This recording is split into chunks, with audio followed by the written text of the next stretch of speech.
Welcome to CozySideAudio, where every story pulls you deeper. If you like the thrill, the mystery, and the chase, like, share, and subscribe before the next clue disappears. CozySideAudio presents The Wolf That Wore a Halo. Chapter 1. The Bones of Heaven. The mountain burned with the quiet patience of an old god dying. The fire didn't roar, it whispered. Wind dragged its smoke across the broken ridges, carrying the scent of cedar, iron, and old faith. What remained of the shrine village below flickered like an afterimage, stone steps half swallowed by ash, the faint shimmer of luminous bones glinting through the ruins. Yoshiko stood at the base of the trail, rifle slung across her shoulder, waiting for the order that would end whatever sacredness this place once held. Behind her, the rest of the unit moved like clockwork. Boots thudded through wet earth. Chains clanked around metal crates engraved with the mark of the Ministry of Sanctity, the division tasked with harvesting relics of the divine age. Her breath clouded the air, thin and white. She tightened the strap of her helmet and looked upward toward the mountainside, where the last prayer banners still fluttered among the smoke. It was beautiful, in a cruel way. All of it was. "Keep your eyes up, Yoshiko," said Captain Jiro, stepping beside her. His voice was low and steady, the kind soldiers trusted without thinking. "Scouts," said the villagers were still guarding the shrine even after the evacuation call. "Don't hesitate if you see movement." Yoshiko nodded once. Understood. She meant it, or at least she wanted to. But her gaze drifted again toward the faint glow bleeding through the fog, a cold, bluish light that seemed to pulse like a heartbeat. Divine remains, Hikari Shin, the bones of beings that had once walked beside gods. Their marrow, when processed, became luminite, the most valuable substance in the Empire. Weapons forged from it could cut through armor like paper. Jewelry made with it was said to shine even in death. And so the soldiers came, same as always, carving holiness into inventory lists. Yoshiko had never seen a living one, not until tonight. They advanced through the mist, rifles raised. The snow at their feet was mixed with soot. Ash clung to their cloaks. The first gunfire echoed from the ridge, a brief exchange. By the time Yoshiko reached the courtyard, the defenders were already down, their shrine burning from the inside out. Statues of stone wolves guarded the stairway. Each had eyes set with gemstones that now caught the firelight like tears. The lieutenant barked orders. "Strip the relics, burn the corpses, check every structure." The soldiers obeyed in silence. Yoshiko turned toward the shrine's main gate. Half collapsed, the wood blackened but the carving still visible. Wolves running through clouds, fangs bared toward heaven. Something about it pulled at her, though she couldn't say why. She stepped over the threshold, ignoring the lieutenant's voice calling for her to stay with the group. Inside was smoke and silence. And something breathing. Her fingers brushed the hilt of her bayonet as she moved deeper. The air shimmered faintly near the altar, where a strange light bled through the cracks in the floor. Then she saw it. A wolf, massive even as it lay dying. Its fur was matted with blood, but beneath it glowed threads of silver and blue, like veins of light running through its body. Its chest rose shallowly, each breath faint and ragged. The creature's eyes opened, eyes like polished crystal, and for an instant Yoshiko forgot how to move. There was no malice there, no fear. Only exhaustion, and something that felt like sorrow. She had seen men die, she had seen entire villages burn, but this was different. The creature's gaze was too aware. Her radio crackled. "Yoshiko, report. Anything aside?" She swallowed. Negative, she lied, forcing her voice steady. Shrine's empty. The static faded. She exhaled, hand trembling slightly as she lowered her weapon. The wolf's gaze followed her. Its body tensed, then relaxed again as if it had accepted its end long before she arrived. Blood seeped from a deep gash along its flank, pooling into the floorboards. The air shimmered brighter, almost blinding. "Why are you still here?" Yoshiko whispered. She didn't expect an answer. She wasn't even sure she was speaking to it or to herself. Outside, another explosion shook the valley. The unit was clearing the rest of the village. She should have ended it. One shot to the head. Clean, merciful. Instead, she knelt. Up close, she could see where the villagers had carved markings into the shrine walls, lines of old script warning against disturbing what slept beneath. The wolf's breathing hitched, a faint rumble escaping its throat. Its paw twitched toward her, claws scraping the stone weakly. The soldier in her hesitated. The human in her didn't. Yoshiko reached out. Her fingers brushed its fur, cold as moonlight, and in that instant, something passed between them. A pulse, a memory. 1,000 images that weren't hers flooded her mind. A forest of light, voices singing, then fire and metal and screams. She saw soldiers in uniforms like her own, dragging glowing carcasses from temples. Saw wolves hunted for the shimmer of their bones, and at the heart of it, she saw this very shrine years ago, when the creature still stood tall among its kind. Her breath caught. The wolf's head lifted slightly. It looked at her, not as prey, not as enemy, but as if it recognized her face from a dream. Then it exhaled one final time. Light poured from its wounds, flooding the room. Yoshiko stumbled back, shielding her eyes. The air vibrated like struck glass.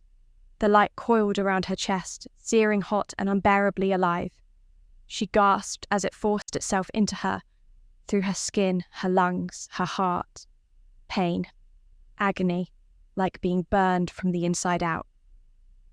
She fell to her knees, choking, the world collapsing into sound and colour. Somewhere beneath it all, she heard a voice, a whisper that was both a growl and a prayer. "You saw me." Then everything went white. When she woke, the shrine was gone. Only ash remained, still glowing faintly in the snow. Her rifle lay beside her, half melted. She tried to stand, but her limbs trembled as if they no longer belonged to her. Her chest burned. When she tore open her uniform, she saw a faint light pulsing beneath her sternum, slow and rhythmic, like another heartbeat. Her mind raced. What had she done? What was she now? Movement to her left. She turned sharply, too sharply. Her body reacted faster than her thoughts. Her hand moved like instinct, catching a falling ember mid-air before it touched her face. Reflexes too quick, muscles too strong. Her eyes reflected in nor a fragment of broken glass, flickered gold for an instant. Then she heard the voices. Her unit had returned. "Clear the shrine perimeter. Report any anomalies. Captain Juro wants eyes on the deserter. Yoshiko's missing." Her heart slammed against her ribs. The light beneath her skin pulsed harder, as though reacting to fear. She looked toward the forest and saw the faint trail of mist curling between the trees. There was no choice. She ran. And the moment her boots hit the ground, she realized she was faster, inhumanly so. The forest blurred around her. Branches tore past like ribbons of shadow. Her lungs didn't burn. Her legs didn't tire. Every sound felt amplified. The rush of blood, the distant crackle of radios, the hum of something ancient beating in rhythm with her heart.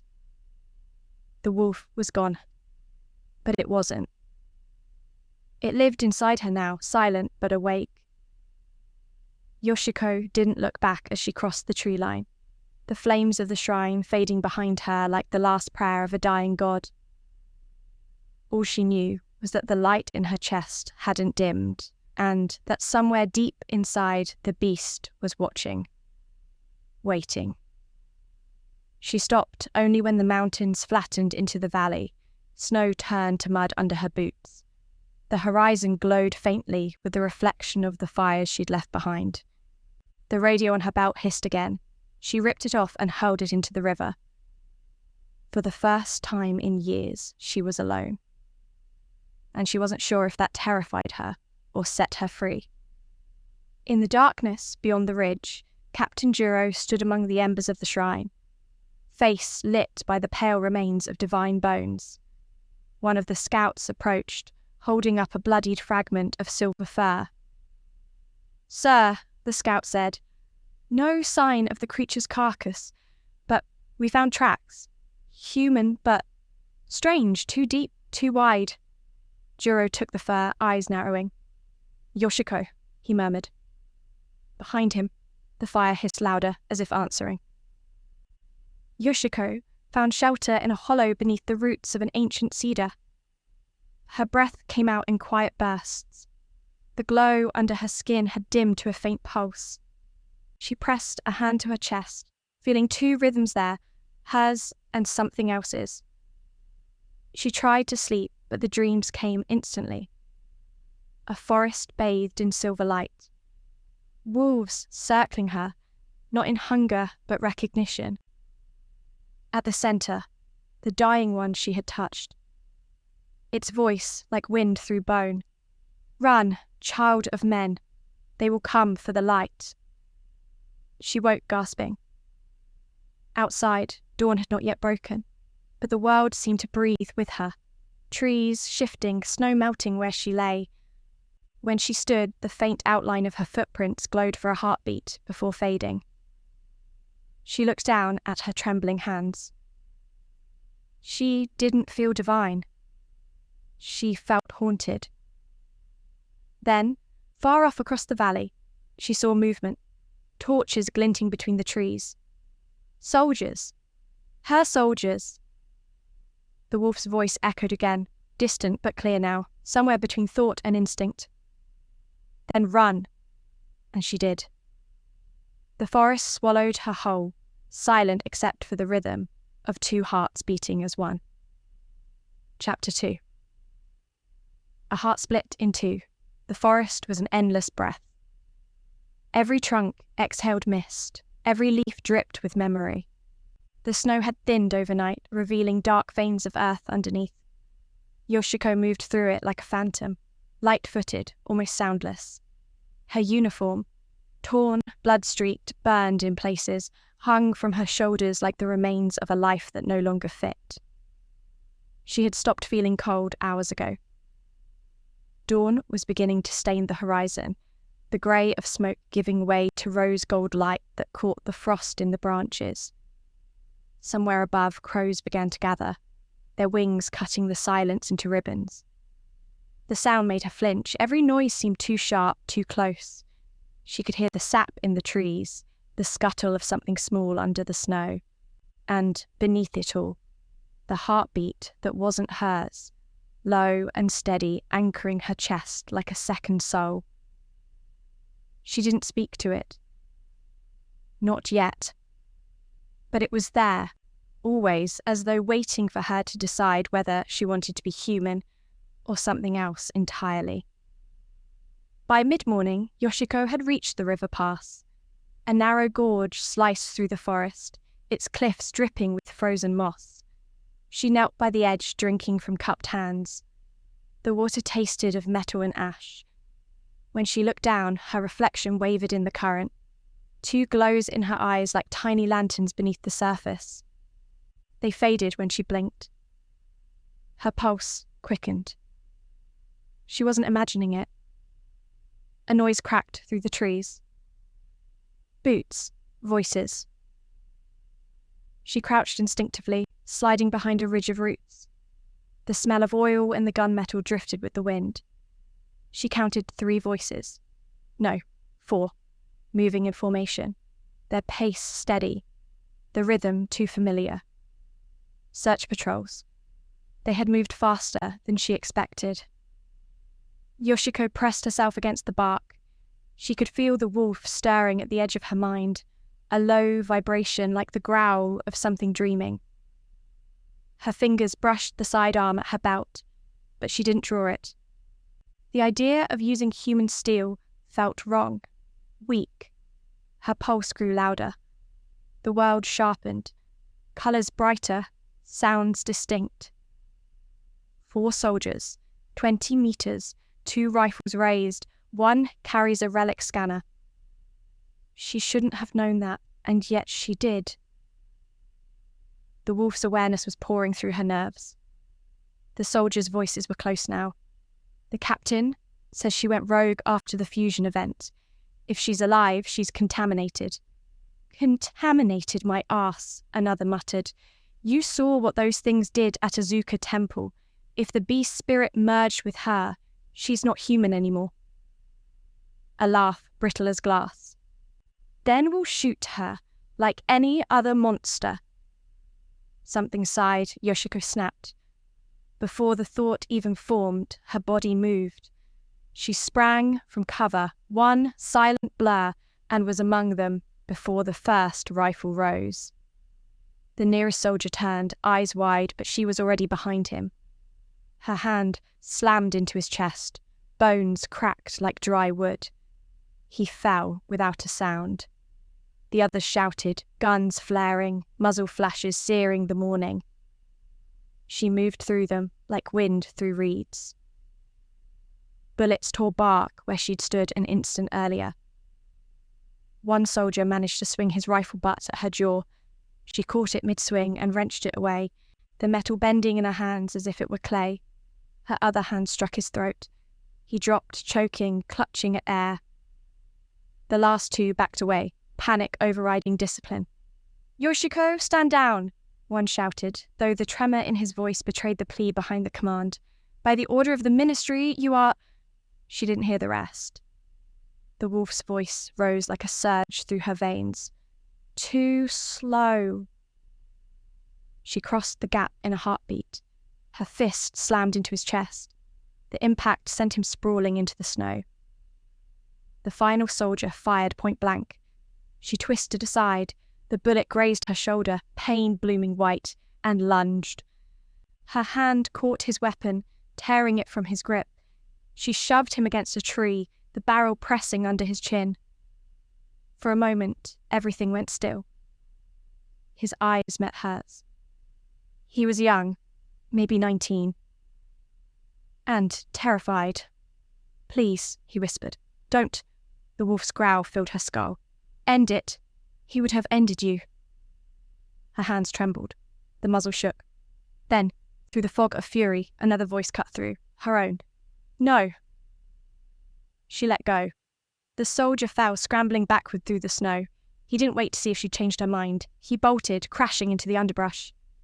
Yoshiko staggered, dropping the rifle, her breath ragged. The glow beneath her skin flared, pulsing in rhythm with both heartbeats until it hurt.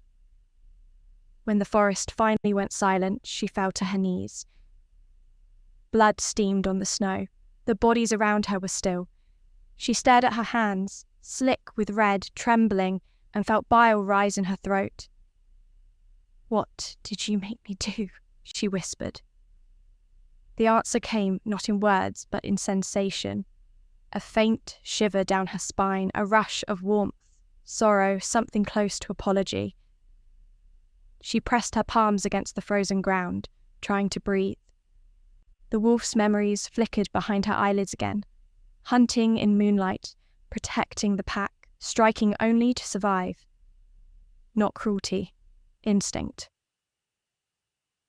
And now, those instincts were hers. By afternoon, Yoshiko had found shelter in the remnants of an old logging cabin, deeper in the valley. Its roof sagged inward, half buried by snow, but the interior was dry enough. She dragged a broken crate to the corner, started a small fire, and sat against the wall, arms wrapped around her knees. The smell of blood clung to her. No matter how much she scrubbed, it wouldn't come off. Her shoulder throbbed where the bullet grazed her. When she peeled back the cloth, she saw the skin already knitting itself together, threads of faint light running through the wound like veins of silver. Her stomach turned. She stared into the flames, trying to steady her thoughts. The wolf's presence pulsed faintly at the edge of her awareness, silent now, but not absent. She tried to remember the moment in the shrine, how it had felt before the light consumed her. "Are you alive in there?" she whispered. No answer, only the hiss of sap bursting in the firewood. She closed her eyes and listened. At first, there was nothing. Then, faintly, like an echo beneath her heartbeat, came the whisper of paws in snow. When she woke, the fire had burned down to embers. Night pressed against the broken windows. The air hummed with stillness. She dreamed again, or perhaps she never truly slept. She stood in a field of white light. The world had no horizon, only an endless shimmer. A figure emerged, a massive wolf of silver flame, its halo a broken circle above its head.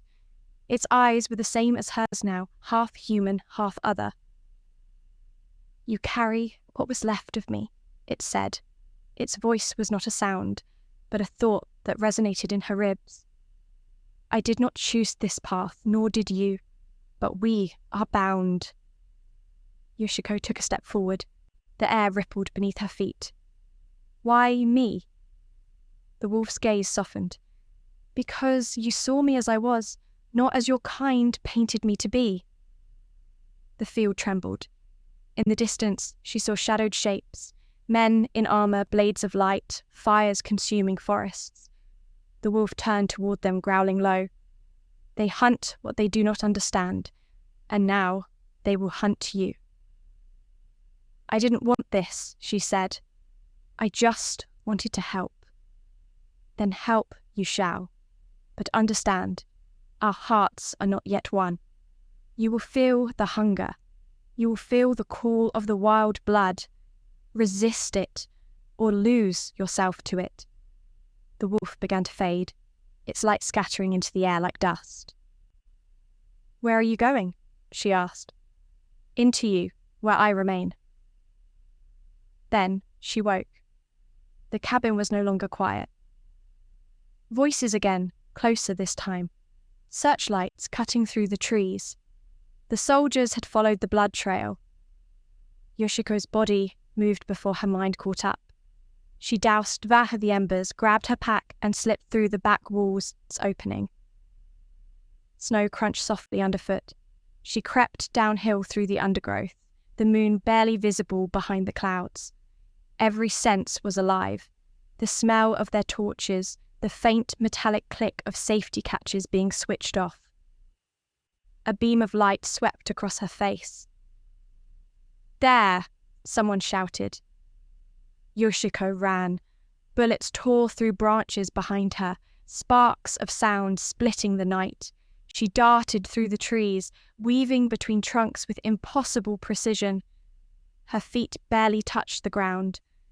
The wolf's instincts guided her movements, each leap and pivot calculated in a heartbeat. But she couldn't outrun the radios, the dogs, the mechanical drone that whirred overhead, scanning the forest with its crimson eye. The forest gave way to ruins. An abandoned watchtower half collapsed into the hill. She sprinted toward it, sliding across the stone and ducking inside. The interior stank of mold and rusted steel. She pressed her back to the wall, breath shallow. The light of the drone swept past the doorway, pausing. Yoshiko's heart hounded. The second one joined it, beams crossing. She could see the faint shimmer of her own reflection on the wet floor, glowing veins beneath the skin. She clamped a hand over her chest, trying to will it dim. The wolf stirred again. "Hide." She crouched lower, eyes darting. A shaft in the corner, old maintenance tunnel leading down. She slipped inside, crawling through the narrow passage, just as the drones descended. Their beams sliced through the tower, sweeping the chamber where she'd stood seconds earlier. The tunnel was dark and suffocating. The air reeked of rust.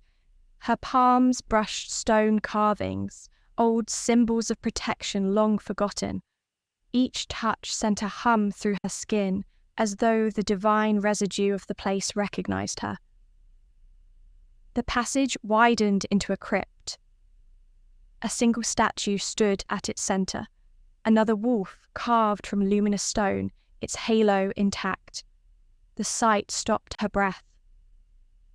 For a heartbeat, the statue's eyes glowed faintly, mirroring hers.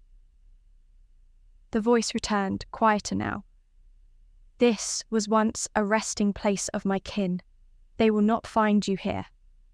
Yoshiko sank to her knees, exhaustion crashing over her. She pressed her forehead to the cold floor, trembling. I killed them, she whispered. The soldiers. My people. You survived them. It's not the same. Silence, then, a gentle pulse of warmth inside her chest. It never is. She sat there until her heartbeat slowed, the world dimming to a deep, heavy calm. For the first time since the shrine, she let herself breathe without running. But the reprieve was short-lived. Footsteps echoed above, the soldiers spreading out, setting flares. The glow seeped through cracks in the ceiling, turning the crypt walls red. Yoshiko clenched her fists. She couldn't stay hidden forever. By dawn, she emerged miles from the valley. The forest opened onto rolling plains, the sky a pale, bruised blue. In the distance, smoke rose from another village, small, scattered, unaware of what moved beneath its mountains. Yoshiko watched from the ridge, the wind tugging her hair. She was a soldier no longer. Nor was she entirely human. The light in her chest pulsed once, a faint echo of a heartbeat that wasn't hers. The wolf's voice drifted through her thoughts, neither command nor comfort, just presence. We are two halves of the same wound. She looked down at her blood-stained hands, then toward the distant smoke. They'll never stop coming, will they? No, but neither will you. Yoshiko's lips curved into something that wasn't quite a smile. The snow fell again, soft and soundless, covering her footprints as she began to walk. Far behind her, the captain stood at the edge of the forest, examining the broken rifle one of his men had recovered. The metal was twisted, bent by a force no human could muster. His expression was unreadable. Track her, sir, he said quietly. But don't shoot to kill. The ministry wants her alive. The scout hesitated. Sir, if she's become one of them... Juro's eyes narrowed. Then we'll see just how divine she's become. Yoshiko walked until the forest swallowed the horizon again. The snow deepened. Her breath came in quiet rhythm with the second heartbeat. She didn't know where she was going, only that running felt right. Above her, in the shifting light, the clouds formed a faint circular shimmer, like a halo trying to remember its shape. And somewhere deep inside her, the wolf lifted its head, awake and listening. Chapter 3. Blood at Dawn. The forest breathed around her like a wounded thing. Every rustle of branch or shiver of leaf carried a tremor of danger. Yoshiko's lungs burned with cold air and fear. Mud streaked her face, sweat tangled her hair into black ropes, and the once proud insignia of the Imperial Vanguard hung in tatters across her shoulder. She had run since nightfall, chased by men whose voices she once trusted, men who now spoke her name as a curse. The ground was slick with dew, her boots leaving frantic crescents in the soil.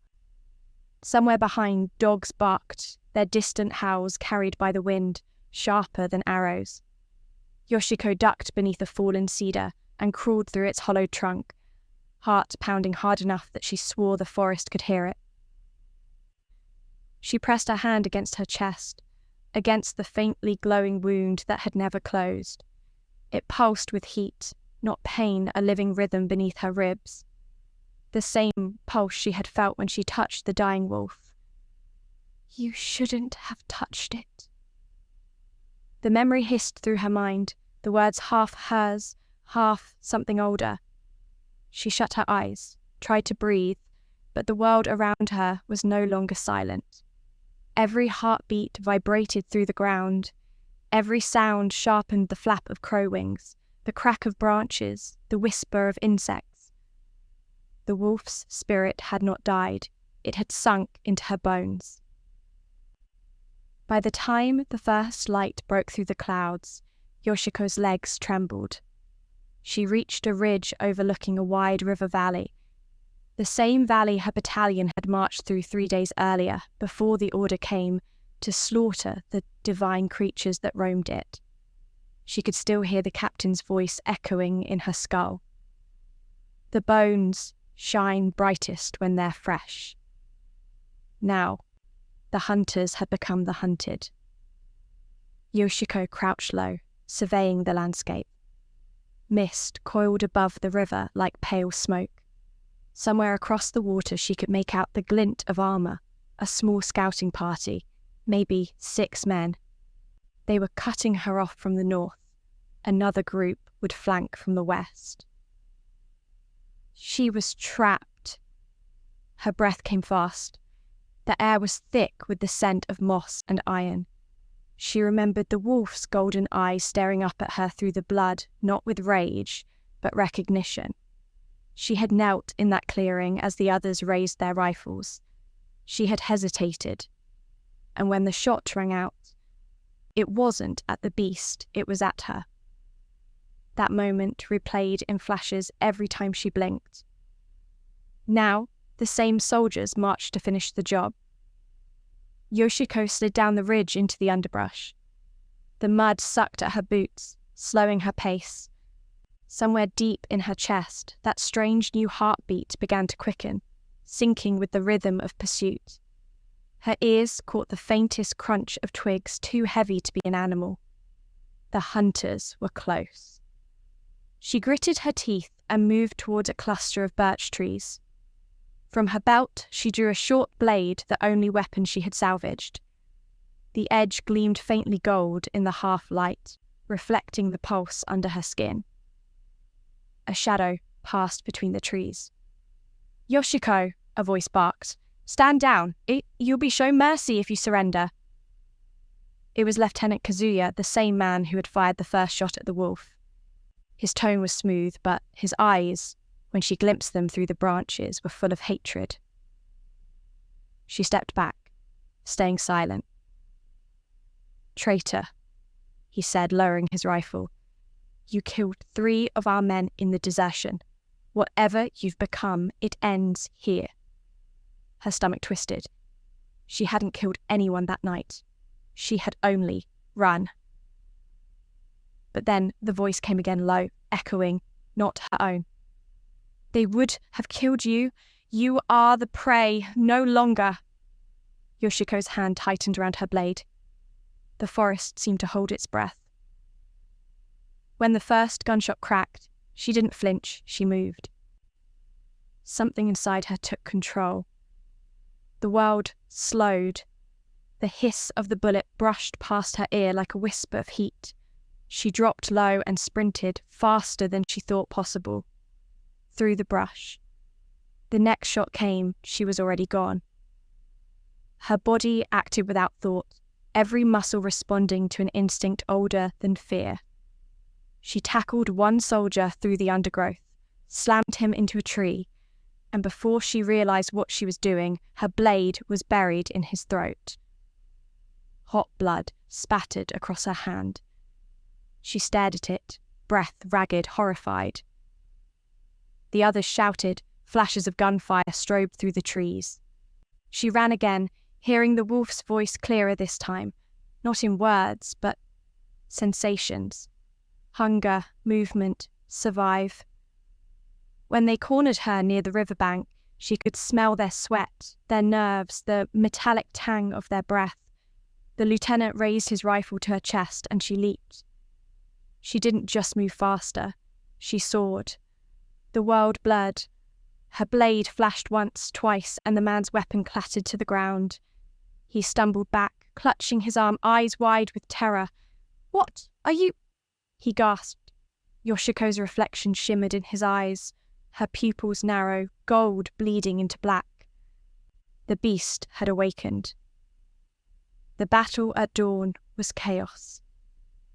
Smoke from their guns mixed with the mist, painting the forest in shifting veils of grey and red. Yoshiko barely registered the screams. She was movement and instinct, tearing through underbrush, striking from shadows. Every strike felt too precise, too fluid, as though her limbs had memorized something ancient.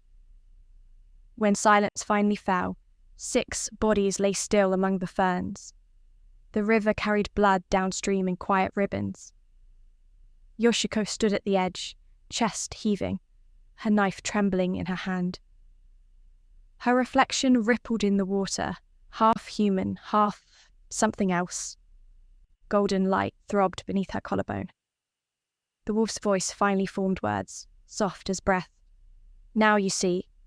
She dropped to her knees. "What? Are you?" "You took my heart when you spared me. Now we share it." "I didn't ask for this," she whispered. "Nor did I." The wind picked up. The forest seemed to mourn with her. She closed her eyes and forced herself to breathe, to remember who she was. Yoshiko, daughter of no one, soldier of the vanguard. But even that felt distant now, like a story she had once heard. The world pulsed with colours she couldn't name. The scent of life and death was vivid enough to make her dizzy. She was alive, and yet something inside her howled to run, to hunt, to tear through the world until nothing threatened her again. She buried her blade in the dirt beside the bodies. "I'm not your weapon," she said aloud. The forest answered with silence. But she knew it wasn't over. Word would spread about the deserter who moved like a phantom, about the golden-eyed woman who slaughtered an entire unit. Soon, every hunter in the Empire would come for her. She looked up at the rising sun. The light burned red through the fog. For a moment, she imagined it was fire consuming the horizon. Then, she turned away and started walking east, towards the borderlands, toward the ruins where smugglers and relic traders hid from the Empire's gaze. Her legs ached, but the heart inside her beat strong, relentless. As she vanished into the trees, the wolf's voice murmured again, faint and thoughtful. "You will learn, Yoshiko. There is no mercy in survival, only hunger." She clenched her fists, pushing back the tremor that came with those words. "Then I'll starve before I become you." The forest wind carried her defiance like a prayer. But deep inside, the beast only laughed a sound, not cruel, but knowing. The girl and the wolf walked on, bound by blood, toward a dawn that promised no peace. Chapter 4. The smell of iron and ash. The stench of smoke clung to her hair. Yoshiko trudged through the ruins of a farming village long since abandoned. Its thatch roofs collapsed under the weight of forgotten winters. Charred timbers jutted from the ground like ribs. Crows wheeled overhead, their wings black against the morning haze. Somewhere in the distance, artillery echoed, a dull heartbeat of a war she no longer belonged to. She kept her hood drawn low. The fabric scratched her skin where dried blood hadn't washed away. Every town, every crossroad she passed carried whispers. A deserter with golden eyes. A ghost that moved faster than a horse could gallop. The stories were wrong, exaggerated, but close enough to be dangerous. The Empire called her the Halo Bearer. By dusk, she reached the edge of the frontier. The air smelled of iron and rot, smoke and something sweeter, decay baked under the sun. Traders passed her on the road, pulling wagons heavy with scavenged relics, bits of luminous bone, cracked horns, scales that shimmered faintly even in death. Men had learned to mine divinity the way they mined ore. Every fragment fetched a fortune. Yoshiko's stomach turned as she watched a merchant lift a rib of some forgotten beast to the light. Children gawked at it as though it were a toy. Once, she might have done the same. She pulled her cloak tighter and moved on. At night, she found shelter in the burnt shell of a granary. She crouched by the hearth and tried to eat, a handful of stale rations she'd stolen from a caravan. The moment she swallowed, her body rebelled. Her throat seized and she doubled over, retching until bile burned her tongue. When it ended, she knelt trembling, gasping for air. The hunger that followed wasn't human. It was sharp, aching, ancient. Her senses were sharper in the dark. She could hear mice scurrying behind the walls, feel the heartbeat of a crow perched above the rafters. The scent of the living was intoxicating and terrifying. She pressed her palms against her ears. No, stop. They eat to live, the wolf murmured inside her. So must we. I'm not like you. Not yet. She slammed her fist into the floorboards, splintering the wood. The sound startled her. She hadn't meant to hit that hard. Tears pricked her eyes. I just want to be... Her voice cracked. Human, again. The wolf was silent, but its presence lingered, steady and patient, like a heartbeat she could never silence. Days passed. Yoshiko drifted east, following the war's scars. Burned towns, fields stripped, bare, rivers running black with soot. In the borderlands, soldiers gave way to scavengers and smugglers. The Empire's laws ended where greed began. She learned to keep her hood low, to trade quietly, to sleep near running water because it masked her breathing. Her reflection in those streams frightened her. Pupils narrow, gold flickering beneath the irises, veins glowing faintly when her pulse quickened. She wrapped her hands in bandages to hide the light. She was becoming something the world would never forgive. In a place called Kuroiwa, a city built from the bones of an ancient beast, Yoshiko found work unloading crates at the docks. The harbour smelled of salt and oil, of rusted chains and sweat.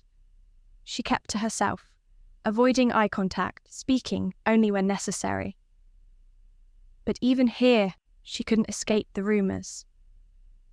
In taverns and alleyways, men whispered of a halo bearer who had slaughtered an entire unit near the Kosi River. Some said she wore a crown of light. Others said she devoured her victims whole. Bounties rose by the week. Juro's name came up often. The captain, who swore to bring her back alive, one drunk said. They say he knew her once. Yoshiko froze in the shadows, her heart tightening. She hadn't seen Juro's face since the night she fled, but the memory of his eyes, dark, steady, full of a soldier's pity, haunted her more than the wolf's voice. He had tried to reason with her before the chase began. He had failed. Or maybe she had. Now he was hunting her. That night, rain swept in from the coast. The city blurred beneath sheets of silver. Yoshiko slipped through the alleys toward a place she'd heard about in whispers, the Bone Market. It was said to move every few nights, always hidden, always guarded. There, relics of the divine were traded for weapons, drugs, and information. If anyone knew what was happening to her, it would be the people who trafficked in divinity. The entrance lay beneath an old bathhouse. She descended a spiral staircase slick with mould, the air growing thick with incense and rot. At the bottom, candlelight flickered across dozens of stalls. Vendors displayed glowing teeth and feathers in glass jars. Buyers haggled in low tones, their faces hidden by masks. Yoshiko's skin crawled. The glow beneath her collarbone responded to the relic's light, as if the remnants recognized one another. She pulled her hood tighter and moved through the crowd. A woman in lacquered armor blocked her path. "Show your wares." "I'm here to buy," Yoshiko said quietly. The woman's eyes narrowed. "You smell wrong." Before Yoshiko could respond, a group of men barged past carrying a crate that rattled like bones. One dropped a piece, a shard of something ivory and luminous. It rolled to Yoshiko's feet, pulsing faintly. She bent to pick it up. The moment her fingers brushed the surface, pain lanced up her arm. Images flooded her vision, mountains on fire, a sea of beasts crying out as spears pierced their flesh, the sound of 1,000 songs dying. She gasped and dropped the shard. The glow beneath her skin flared in answer. Every head turned. The woman in armor drew her blade. "Halo bearer." The word cut deeper than steel. Chaos erupted. Yoshiko spun, knocking the sword aside. Panic rippled through the market as guards shouted, weapons drawn. Candles fell, wax splattering like blood. She bolted through the stalls, heart pounding, her body moving with inhuman speed. A gunshot cracked. Stone splinters grazed her cheek. Another shot. She ducked behind a pillar, chest heaving. "Run," the wolf urged. "I'm trying." Not fast enough. Something primal surged. Her vision sharpened, colours bleeding into gold. She vaulted over a vendor's table, seized a length of chain, and swung it wide. The metal wrapped around a guard's wrist. She yanked, heard the snap of bone. Her reflexes terrified her even as they saved her. Smoke filled the chamber. People screamed. In the confusion, she darted towards an exit tunnel, but a figure stepped into her path, calm amid the chaos. A man with a weathered coat and a jagged scar across his temple. He held no weapon, only a lantern that glowed faintly blue. "Easy," he said. "You'll bring the roof down at this rate." Yoshiko froze. The man studied her, his gaze steady, assessing, not afraid. "You're bleeding light," he said quietly. "You might want to cover that." She realized her chest was glowing through her shirt, bright as a brand. She yanked her cloak closed, but the light seeped through the seams. "Who are you?" she demanded. He gave a half smile. "Name's Tatsuya. I trade in dangerous things. You, for example." Before she could answer, another explosion ripped through the tunnels. The lantern shattered. Dust and fire roared. Tatsuya grabbed her arm and pulled her down a side corridor just as the ceiling collapsed behind them. They emerged hours later through a drainage grate, soaked in rainwater and smoke. The night air tasted of metal. Yoshiko leaned against a wall, trembling. "You should have left me." "Could have," Tatsuya said, wringing water from his sleeve. "But then I'd have missed the chance to ask what it's like, carrying one of them inside you." She stared at him, startled. "You knew?" "I have seen enough relics to know when one's still alive." He tilted his head. "You're dying, by the way, slowly. The human body wasn't made to hold that kind of light." Her stomach clenched. "Then tell me how to stop it." He shrugged. "Maybe you can't. Maybe you shouldn't." Lightning flashed across the clouds. For a moment, the reflection of gold burned in her eyes. Tatsuya saw it and didn't flinch. "You're not the first to run from the Empire," he said, "but you're the first they've called divine." Yoshiko lowered her gaze. "I'm not divine. Sure, he said softly. Keep telling yourself that. They walked until dawn, following the coastline away from the city. The horizon glowed red where the sun tried to pierce the storm. Ash drifted on the wind, carried from distant battlefields. The world smelled of smoke and endings. Yoshiko stopped at the edge of a cliff and looked back. Kuroiwa was a smear of light behind her, burning faintly in the rain. Somewhere within those walls, the hunters would already be gathering. The Empire's priests, soldiers, bounty killers. And among them, maybe, Juro. She clenched her fists. The wolf's voice stirred again. You cannot hide forever. I can try. The halo burns brighter in darkness. They will always see you. Then let them look, she whispered. They'll find something that bites back. Thunder rolled over the sea. Tatsuya glanced at her, curiosity flickering in his eyes.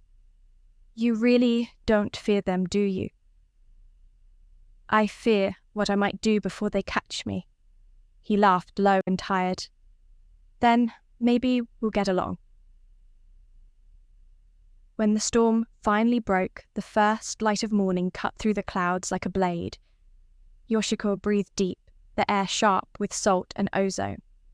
She was still alive, though the hunger stirred beneath her ribs like a restless tide. In the distance, gulls screamed over the wreckage of a ship half buried in sand. The scent of iron and ash lingered, sweet and foul. She turned inland, toward the mountains where the air shimmered gold at night, a place Tatsuya called the Whispering Gui Grounds. There, he promised, the dead still spoke. And Yoshiko, though she wouldn't admit it, was desperate to listen. Chapter 5. The Whispering Bones. The city's underbelly always smelled the same, iron, smoke, and something sweet that rotted in the heat. Yoshiko slipped through its veins like a ghost, her hood drawn low, her pulse echoing in her ears. Neon bled through the rain-slick alleys, broken signs flickering like dying stars. She had followed a rumour, a place called the Market of Whispering Bones. A place where the divine was not worshipped, but sold. Relics, artifacts, remnants of gods that once bled light into the world. It was said that somewhere in those black market stalls, the bones of angels whispered to those who had forgotten their true names. Yoshiko didn't know if she believed it.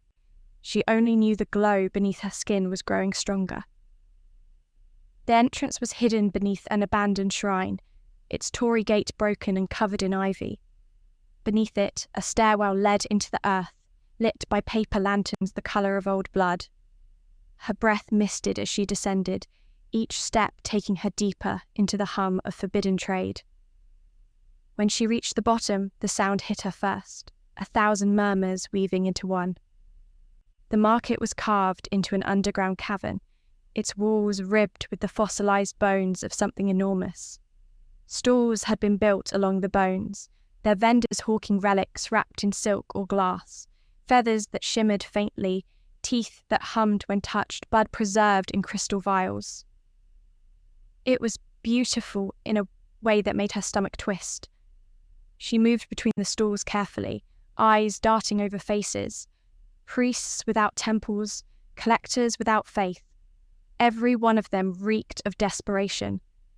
She could feel it humming in the air, drawn to her like metal to a magnet. At one stall, a man with gold-plated teeth tried to sell her a seraph's tear. Still warm, he promised, holding it out in a trembling hand. She shook her head, keeping her voice low. I'm looking for something else, something alive. That earned her a pause. A quick glance, then a whisper, passed from merchant to merchant, rippling through the crowd. Yoshiko felt the air tighten around her. The glow beneath her skin pulsed, faint but visible now, through the fabric of her gloves. She pulled her hands back into her sleeves. Too late. A voice spoke from behind her, dry, amused. Alive, huh? That's a dangerous word down here. She turned. The man was leaning against a rib of bone, arms crossed. He looked like he'd been built from the city itself. Dark jacket patched with dust, hair falling into sharp eyes that missed nothing. A silver pendant hung around his neck, a piece of broken chain shaped like a fang. Depends on who's asking, Yoshiko said. Tatsuya? He gave a lazy half bow. Scavenger, broker, occasional thief? And you are? She didn't answer, but her silence made him grin. Right, one of those. He stepped closer, gaze flicking briefly to her wrist where the faint light pulsed again. Ah, so that's why the vultures are whispering. Her breath caught. You see it? I see a lot of things I shouldn't. You're glowing under your skin like a bad secret. That's not tech, and it's not holy. What did you steal? She almost said, I don't know. But before she could, the cavern shifted. Lights flickered, and a harsh, mechanical voice blared from above. By order of the Ministry of Purity, this market is under seizure. All relics are contraband. Panic erupted. Vendors scattered, shoving relics into sacks. Glass shattered. Somewhere, gunfire cracked like thunder. The ceiling lights flared white. Yoshiko spun to run, but an armoured officer dropped into the aisle ahead, his visor glowing red. Down! On the ground! He barked, raising his weapon. Yoshiko's body moved before her mind caught up. She ducked under the first shot, grabbed the edge of a relic crate, and swung it into the soldier's legs. The impact sent him sprawling. Another came from behind. She pivoted, fists snapping out. The blow landed too hard, too clean. The soldier hit the wall and didn't get up. Her heart hammered. Not again. Not like last time. Tatsuya grabbed her arm. Come on, Saint Girl. You want to live. We move. They sprinted through the chaos, weaving between panicked buyers and collapsing stalls. A relic burst nearby, a vial of trapped lightning, and the air exploded in blue arcs. The tunnel ahead split in two. Tatsuya shoved her left. Storage tunnels lead out, he shouted, or maybe into hell. 50-50. Comforting, she hissed, ducking a spray of bullets. They dove into the side passage, the sounds of the raid echoing behind them. The tunnel narrowed, forcing them shoulder to shoulder. He was bleeding from a cut across his cheek. She was trembling from the aftershock of power still thrumming through her limbs. After several minutes, the noise faded. They slowed, gasping for breath. The tunnel opened into a smaller chamber, a storage den lined with crates and ancient bones that looked disturbingly human. Tatsuya slumped against the wall. So, you gonna tell me what you are, or do I have to guess? Yoshiko stared at the bones, at the way they seemed to hum faintly in the torchlight. Her reflection shimmered faintly on a metallic surface, skin pale, eyes too bright. I'm trying to find that out myself, she murmured. He studied her a long moment. Whatever it is, it's killing you slow. You can see it in your eyes. And yet, she said, meeting his gaze, you didn't leave me behind. He snorted. Didn't say I was smart. A silence stretched between them, thick and fragile. Then, faintly from somewhere deep in the tunnels, came the sound of whispers. Thousands of them, threading together like wind through bone. Yoshiko shivered. What is that? Tatsuya's face went pale. The market wasn't built here by accident. These bones, some say they belong to gods. Others say the people who dug too deep trying to become one. The whispers grew louder, curling under Yoshiko's skin. For a heartbeat, she felt the light inside her answer. And then, as if the bones themselves were listening, one whisper rose clear above the rest. Her name. Yoshiko. She froze. Tatsuya looked at her sharply. You heard that too? Before she could reply, The ceiling above them groaned, a deep, splintering crack. "Move!" he shouted. The tunnel collapsed behind them, sealing the way they came. Dust rained down as they stumbled into the dark, coughing. The light under her skin flared, illuminating the way forward like a pulse of moonlight. Tatsuya stared at it again, awe cutting through his cynicism. "Guess I was wrong," he muttered. "You didn't steal the divine. It chose you." Yoshiko clenched her jaw, the glow dimming again as she swallowed the fear rising in her throat. "Then maybe," she said quietly, "it made a mistake." Together, they disappeared into the black, the whispers of ancient bones still echoing after them. Chapter 6. Feral Instinct. The first night after the market collapsed, Yoshiko dreamed she was running. Not through streets or forests, but through a world made entirely of light. Every blade of grass glowed white, every shadow a smear of silver. The air hummed like the breath of something colossal. She could feel the wind slicing past her fur not skin, and when she looked down, paws pounded the earth.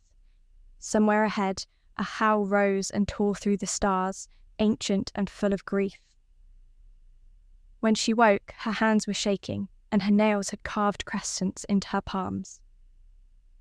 They had taken refuge in an abandoned watchtower a few miles from the market ruins. The old metal stairs creaked under their weight, the interior half swallowed by ivy and rust. Tatsuya slept near the doorway with his jacket thrown over him, one hand still gripping the handle of his knife. Yoshiko sat against the wall, knees pulled to her chest, listening to the forest breathe outside. The glow under her skin hadn't faded. Sometimes it pulsed in rhythm with her heartbeat, soft golden threads crawling up her arms before fading again. Her body felt heavier, faster, stronger, but wrong, like a second pulse beneath her own. She tried to eat the stale rations Tatsuya had scrounged from his pack, but the moment the food touched her tongue, her stomach twisted violently. It tasted like ash and iron. She spat it out, coughing, the taste of blood blooming in her mouth. "You've been doing that since yesterday," Tatsuya muttered without opening his eyes. She wiped her mouth. "Doing what?" "Pretending you can still eat like the rest of us." He sat up, stretching his shoulders. "You're burning through something else now. Energy, maybe. Or whatever gods use for blood." "I'm not a god," she said flatly. He studied her. "Could have fooled me." Yoshiko turned her face away toward the window, where dawn was crawling up through the trees. She could hear every sound, the shift of wind through the leaves, the flutter of a crow's wings miles away, even the heartbeat of the man sitting behind her. It scared her. "Tatsuya," she said quietly, "you ever wonder what happens to people who touch divine relics?" "Yeah," he said. "Usually they end up dead, or worse, sold in pieces." Her throat tightened. He caught her expression, frowned. "What? That's not... You didn't... I didn't touch it," she said. "It touched me." He didn't press further. Maybe he saw the look in her eyes, half terror, half exhaustion. Instead, he stood and began gathering his gear. "Soldiers will be combing the area," he said. "We should move before they sweep this way." They left at sunrise, slipping through the ruins of a forest that had once been the farmland. Stone terraces lay cracked and overgrown, the ghosts of walls and irrigation channels still visible in the weeds. Yoshiko kept her hood up, though her senses didn't need sight anymore. She could smell the soil, the distant smoke of military camps, even the faint tang of divine residue, those same relic smugglers, scattered and hiding. Every now and then she'd catch her reflection in a puddle, her irises flickering gold for a heartbeat before fading back to brown. The wolf inside her, whatever it was, had been quiet since the dream, but as they walked, she began to feel it stir again. A scent of prey. A heartbeat too close. A hunger not yours. She stumbled, gripping a tree to steady herself. The bark split beneath her fingers like paper. Tatsuya turned, alarmed. "Hey, what's wrong?" She tried to answer, but her voice came out as a low growl, too deep, too feral. She clamped her hand over her mouth. Her pulse roared in her ears. Every sound became sharp, every scent overwhelming. She could hear the insects crawling under the soil, the drop of water hitting a stone miles away. The world fractured into instinct and motion. Then, Tatsuya's hand on her shoulder. "Yoshiko, breathe." She blinked. The world snapped back into shape. The scent of him, sweat, steel, smoke, grounded her. Slowly her vision cleared. "Sorry," she whispered, voice hoarse. He didn't let go immediately. "You looked ready to tear something apart." "I was." The admission hung heavy between them. He released her shoulder, stepping back. "You need to learn control before that thing learns it for you." Her gaze hardened. "And if it's already too late?" "Then you'd better make sure it's on your side when it decides to wake up." They made camp that night by a river that shimmered faintly under the moonlight. Tatsuya started a small fire, careful to keep the smoke low. Yoshiko stayed apart from it, sitting on a rock, staring at her reflection in the water. The face staring back wasn't quite hers anymore, her cheekbone sharper, her eyes faintly luminous. The wolf's voice whispered faintly at the edge of her hearing, not words, but sensations. The cold of snow, the taste of blood, the ache of loyalty to something long dead. "What are you?" she murmured into the water. No answer, just her reflection watching her back with quiet, inhuman patience. Tatsuya joined her after a while, offering a dented canteen. "Drink?" he said.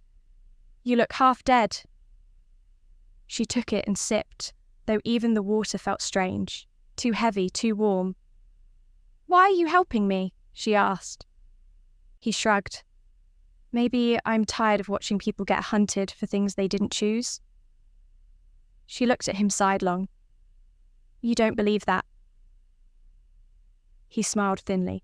"No, but it sounds better than admitting I'm curious." Before she could reply, a sound snapped through the air. Dry leaves crushed under boots. They froze. Yoshiko's hearing sharpened instantly, passing the rhythm of the steps. Military formation. 3, maybe 4 soldiers. Moving slow, searching. Tatsuya mouthed, "We have to move." But Yoshiko's eyes had already gone gold. The wolf surged within her, hungry and bright. She felt her muscles coil, every sense blooming open. The scent of metal, of sweat and gun oil. It flooded her. Her heartbeat synced with the creature's, a perfect rhythm of predator and prey. "Yoshiko?" Tatsuya hissed. "Don't." She didn't hear him. When the soldiers stepped into the clearing, she was already moving. The first went down without sound, his throat crushed before he could raise his rifle. The second fired blindly. She dodged, the bullet grazing her shoulder. She caught his arm and slammed him into a tree. The crack of bone echoed through the woods. Blood hit her tongue. Her body shuddered with it, electric and terrifying. Then, Tatsuya's voice, sharp as a blade. "Stop!" She froze, panting, her hand slick with red. The third soldier stumbled backward, eyes wide with horror, and fled into the darkness.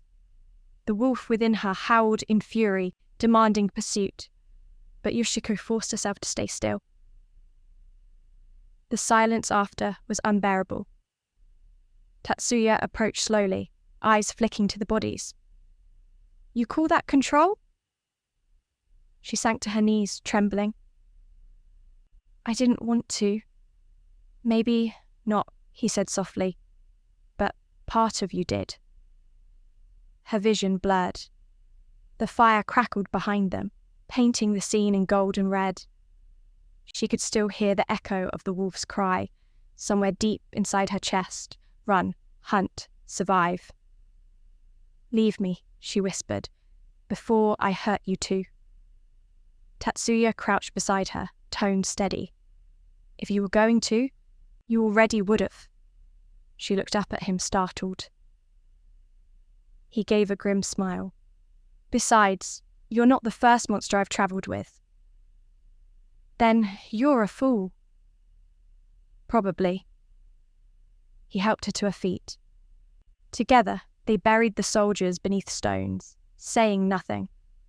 When it was done, Yoshiko stared at her hands, at the faint traces of light still pulsing there.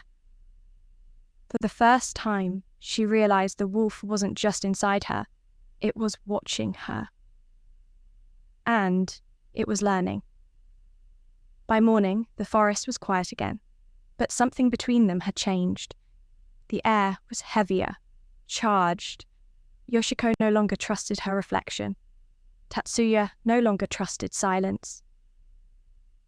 They followed the river north, where the smoke of distant towns stained the sky. And far behind them, in the ruins of the monastery, Juro and Mireille stood over the bodies Yoshiko had left behind. She's changing faster than the report said, Mireille whispered.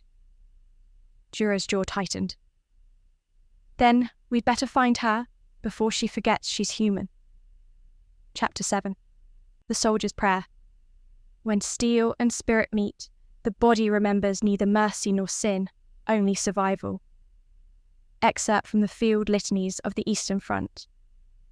The monastery stood like a skeleton at the edge of the world. It was built into a cliffside, its walls half collapsed and its spire snapped by old bombardments. The sky above was bruised with smoke, the smell of rain distant but heavy. What had once been a house of prayer now lay drowned in moss and ash, carvings of angels eroded into faceless stones. Yoshiko approached it in silence, her cloak plastered to her shoulders, mud weighing her boots. Tatsuya followed a few paces behind, his eyes scanning the ridgeline. "This place looks cursed," he muttered. "It's forgotten," she corrected. "That's different." "Same thing in my book." Yoshiko ignored him, stepping through the cracked doorway. The air inside was colder, still carrying the faint trace of incense and iron. Rows of shattered pews lined the nave.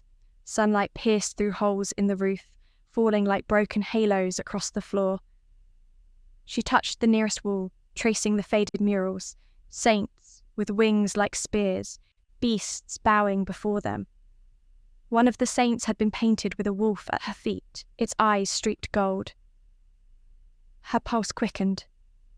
She didn't hear the footsteps behind her until the voice came. "Yoshiko." She turned sharply, her hand halfway to the hilt of her blade. Mireille stood in the archway. Her uniform was caked in travel dust, her hair shorter than Yoshiko remembered. The rifle slung across her shoulder gleamed faintly in the fractured light. For a heartbeat, Yoshiko thought she was dreaming. "Mireille," she breathed. The other woman stepped forward carefully, as if approaching a wounded animal. "You're alive." "Barely." Mireille's gaze flicked over her. Her pale skin, the faint glow under her collarbone, the tension in her posture. "They said you were beyond saving." "They would." The two women stood there in the echoing ruin, neither daring to move closer. "Why are you here?" Yoshiko asked at last. "To bring you home," Mireille said softly. We both think, there's still a way." Yoshiko almost laughed. "Home? They branded me a traitor." "They branded what they don't understand. They branded what they fear." Mireille's eyes flickered with something like pain. "Then let me help you, please." Behind Yoshiko, Tatsuya shifted. "We should keep moving," he muttered. Soldiers won't be far behind. Mirei's head snapped toward him. And who's this? Someone who doesn't shoot first, Tatsuya said dryly. Before either could speak again, Yoshiko's head lifted. Her senses sharpened all at once.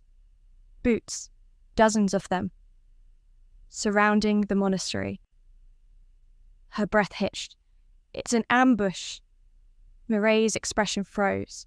No, Juro said, but it was too late. The first shot shattered the window beside them. Chaos erupted. Yoshiko shoved Mirei to the ground as bullets tore through the nave, splintering stone and wood. Tatsuya dove behind the column, returning fire with his pistol.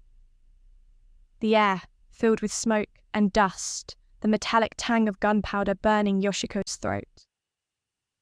Through the noise, she could hear them shouting outside, soldiers calling for the halo bearer, ordering her alive if possible, dead if not. Alive. Always alive. They wanted the thing inside her.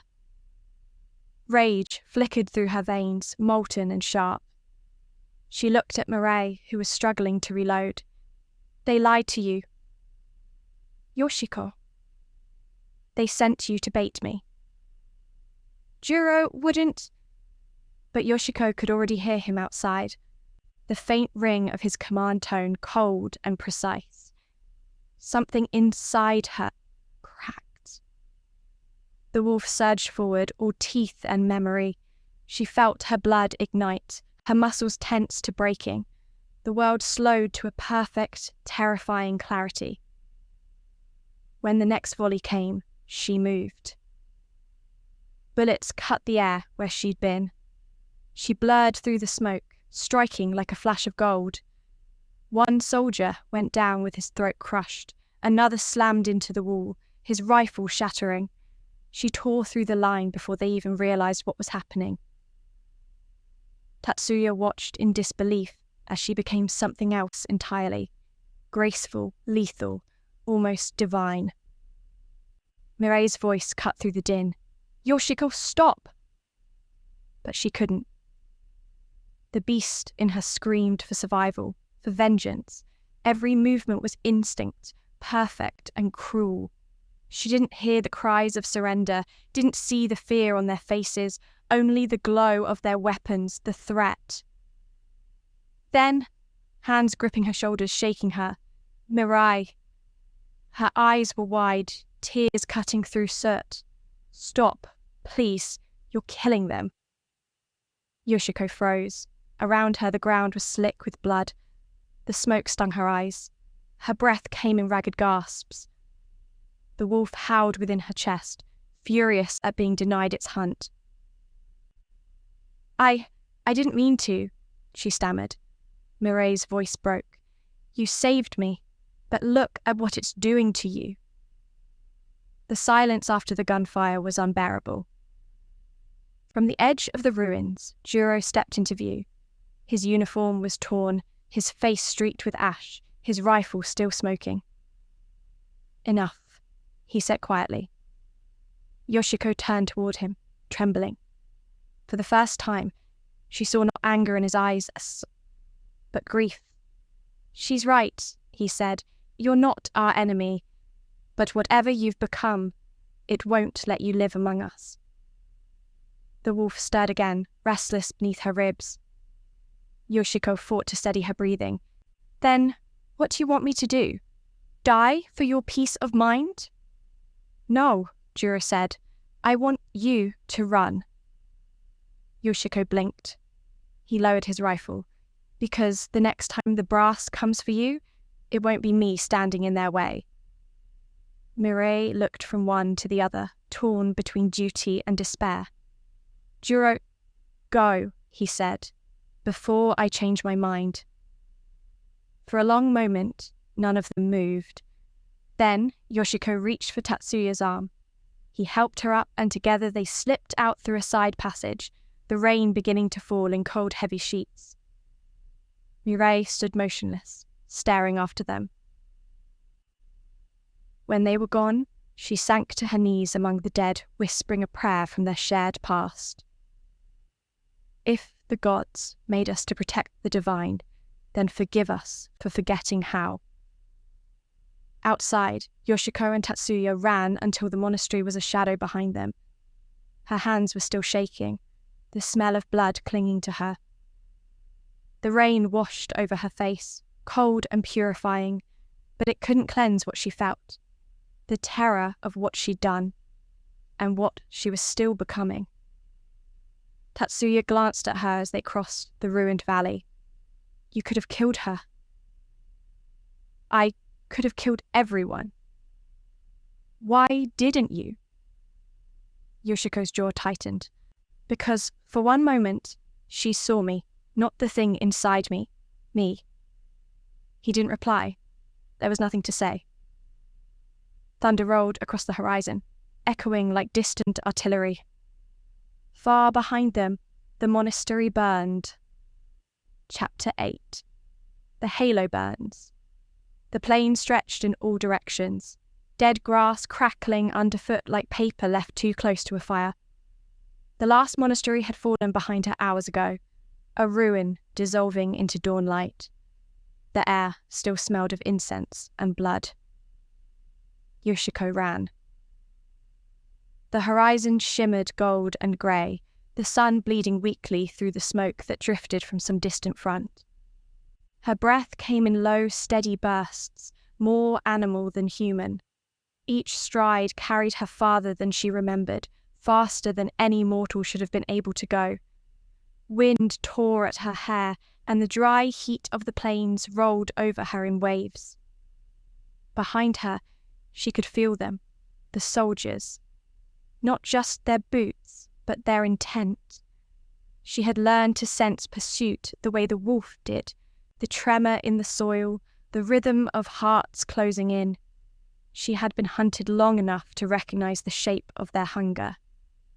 Don't stop, whispered a voice not entirely her own.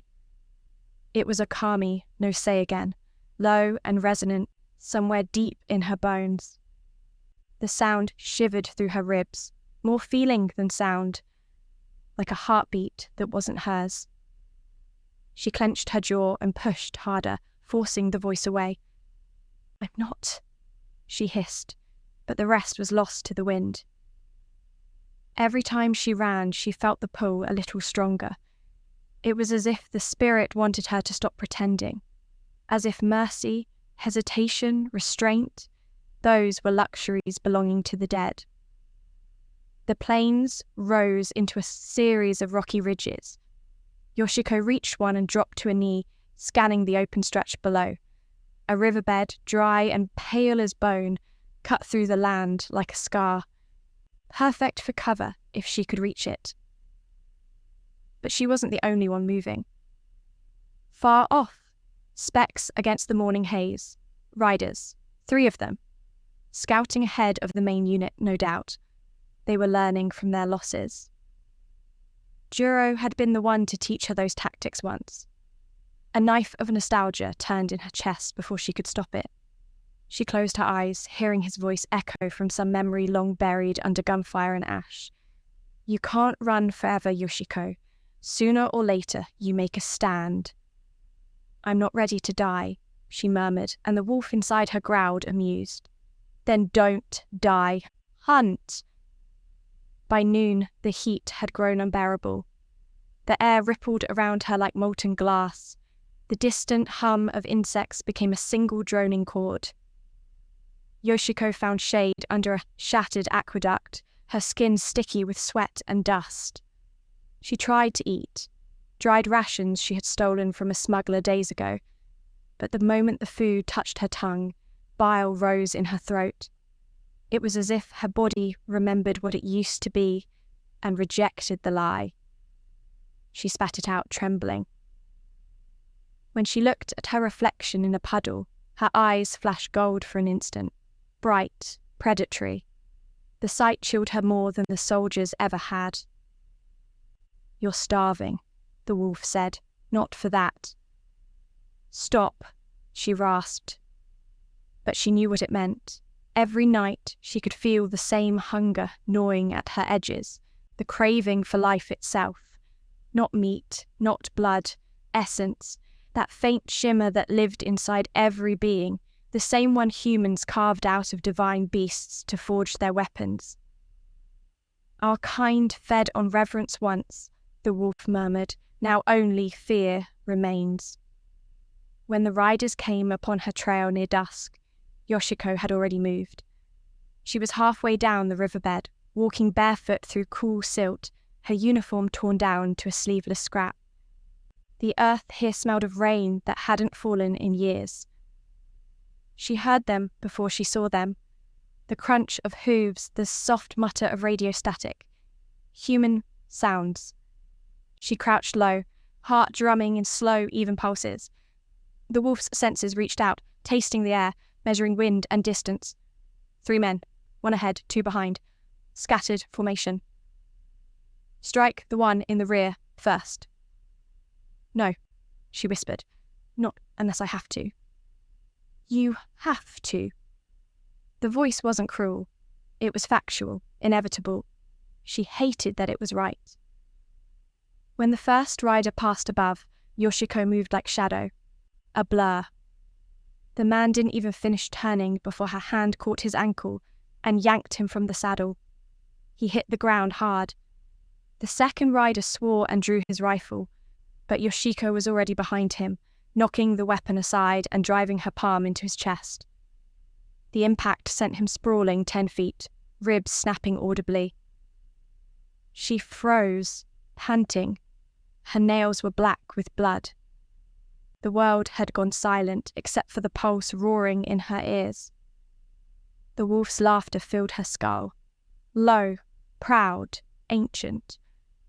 But then she heard it, a scream, not the soldiers', a woman's, farther up the ridge. Yoshiko looked up, horror prickling through her spine. The bullet she deflected had torn through the side of a passing cart. Civilians. Traders. A man lay in the dust, clutching his stomach. The woman knelt beside him, wailing. A child stood frozen a few feet away, staring at Yoshiko as if she were a monster. She took a step forward, hand trembling. Her throat closed. The child's eyes widened in terror, and they ran. For the first time since the fusion, Yoshiko couldn't breathe. The wolf inside her said nothing. The silence between them was worse than any accusation. Night fell hard and fast. The plains burned behind her, the dry grass catching from stray bullets and abandoned torches. She could see the fire from miles away, reflected in the black curve of the riverbed. It was beautiful and sickening at once, like the glow beneath her own skin. Her legs finally gave out near the ruins of an old watchtower. She fell to her knees, chest heaving. The glow under her collarbone pulsed wildly, every beat sending pain down her limbs. "Enough," she gasped. "I can't keep—" "You grieve," said the wolf. "That means you're still human." "Am I?" she whispered. The silence that followed wasn't an answer. By dawn, the fire had spread across the horizon. Columns of smoke reached toward the heavens like fingers clawing for forgiveness. Soldiers combed the charred plains, searching for survivors or remains. Juro rode among them, his uniform streaked with ash. He found the bodies of the riders she'd killed, their throats torn open by something that left no clean wound. He crouched beside one, touching the blood that had already dried black. "She was here," he said softly.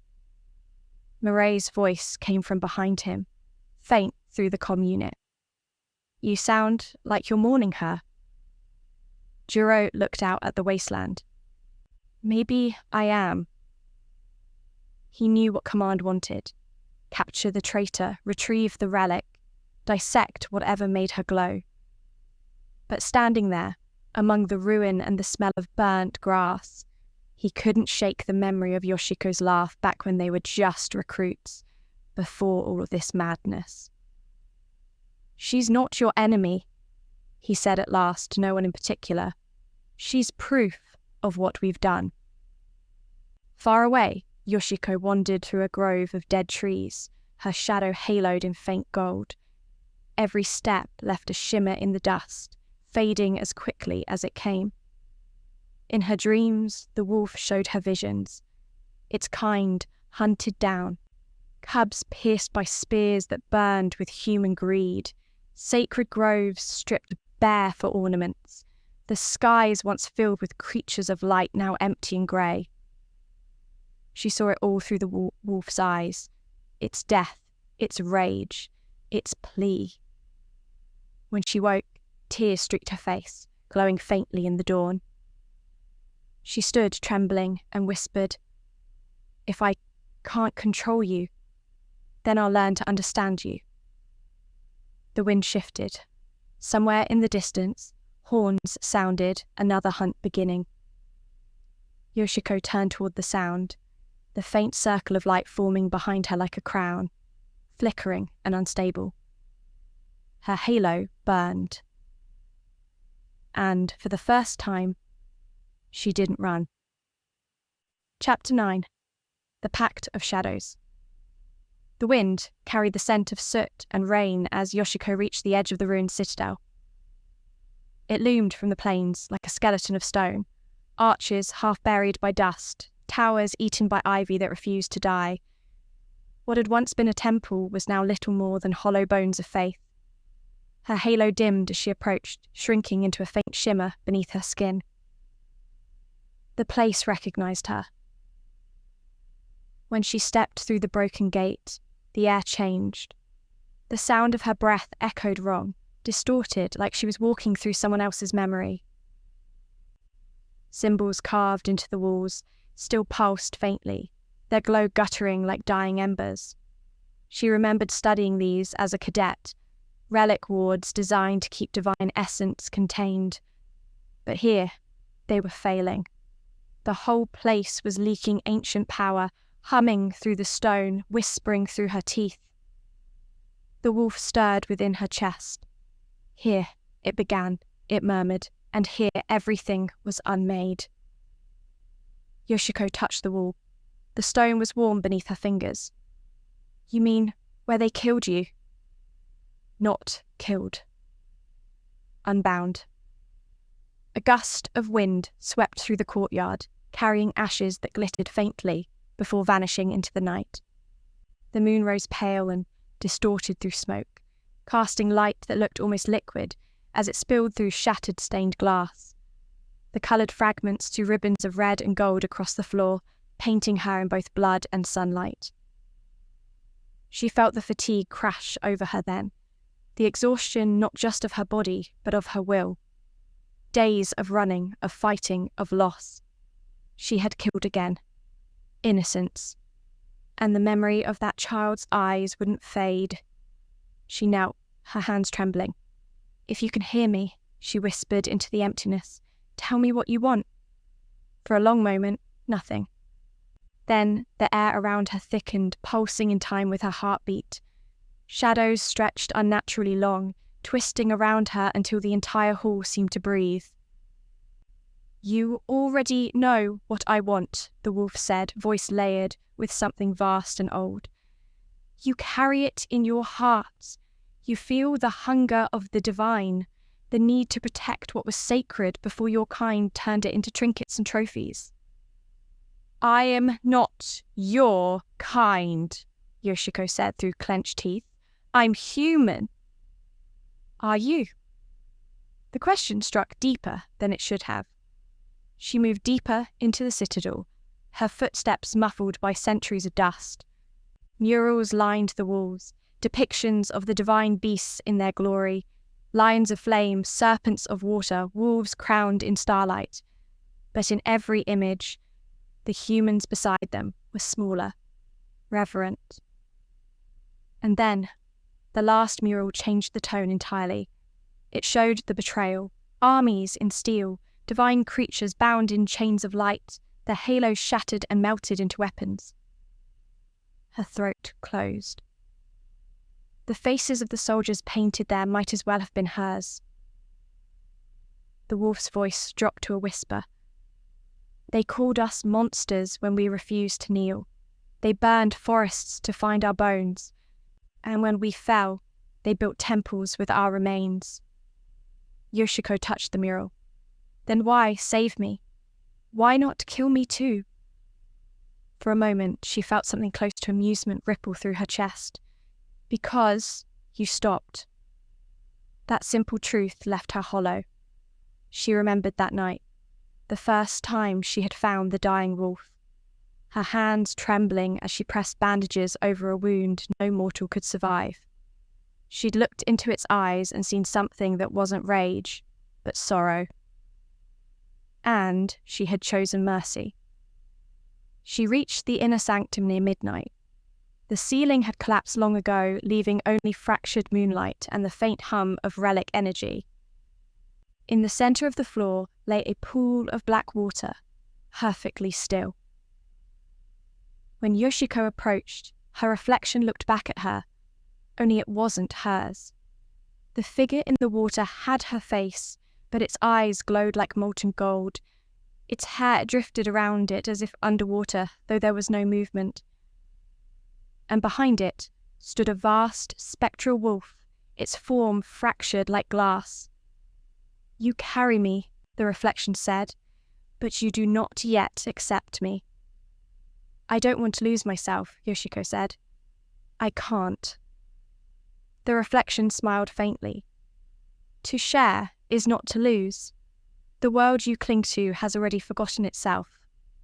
Let me remind you what it was meant to be. The surface of the pool rippled outward, and the reflection reached up from below, touching her hand through the water. The contact burned cold and bright, like moonlight through a wound. Yoshiko gasped, vision flooding white.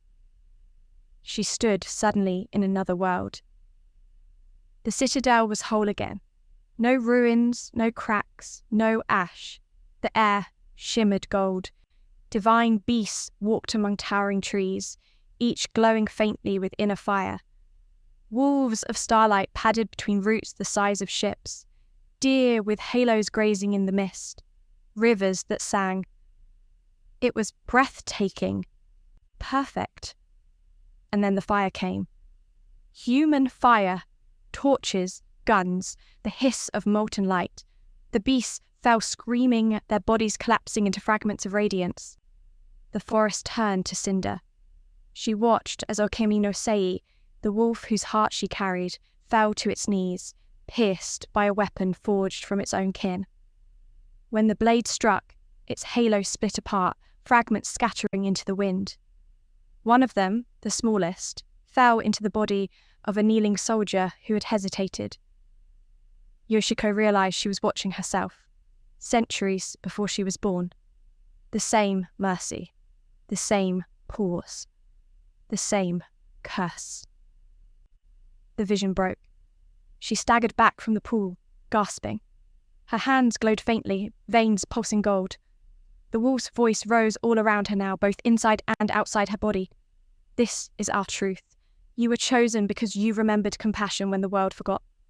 But compassion is not weakness, Yoshiko. It is the weapon they fear most, Asum. I don't want to become you, she whispered. Then, walk beside me. Not above, not beneath. The pool rippled once more, and light rose from it, shaping into a massive spectral wolf that circled her slowly. Its eyes met hers, vast and solemn. Make the pact, not as slave, not as savior, as one.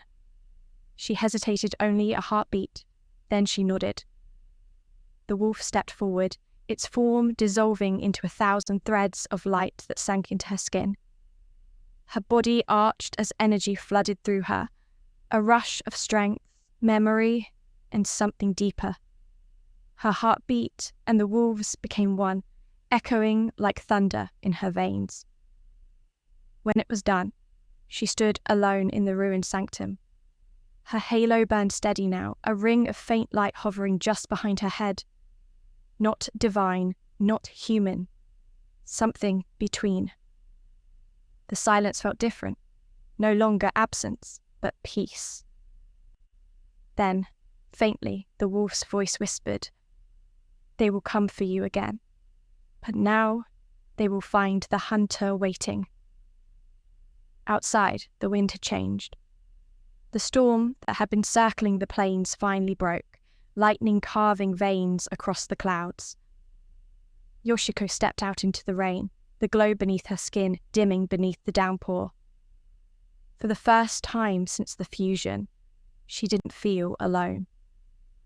Somewhere beyond the horizon, Juro's battalion marched north, chasing the rumour of the halo bearer. He didn't know that the hunted had just become something far older than prey. And when lightning lit the sky, Yoshiko's silhouette flashed against the ridge, halo gleaming, eyes bright gold. The wolf and the woman nunned now walked as one. Chapter 10. Teeth and Truth. The night the market burned, the sky smelled of iron. Men who trafficked in bones and halos closed their shutters long before Yoshiko arrived. Word had already passed through the borderlands like a fever. A hunter with a halo walked the ridgelines, taking names and taking breaths. Some merchants boarded up in hope. Others offered prayers to gods they had never believed in, scrawling warding glyphs on doors with trembling hands. Yoshiko watched them from the lip of a ravine, the halo behind her sternum a steady white knot under bone and cloth. The citadel's pact lay in her ribs now, and it lent her a patient hunger. She moved like a shadow, silent, precise, because that was what the wolf taught her. Stillness until the right moment, then the strike.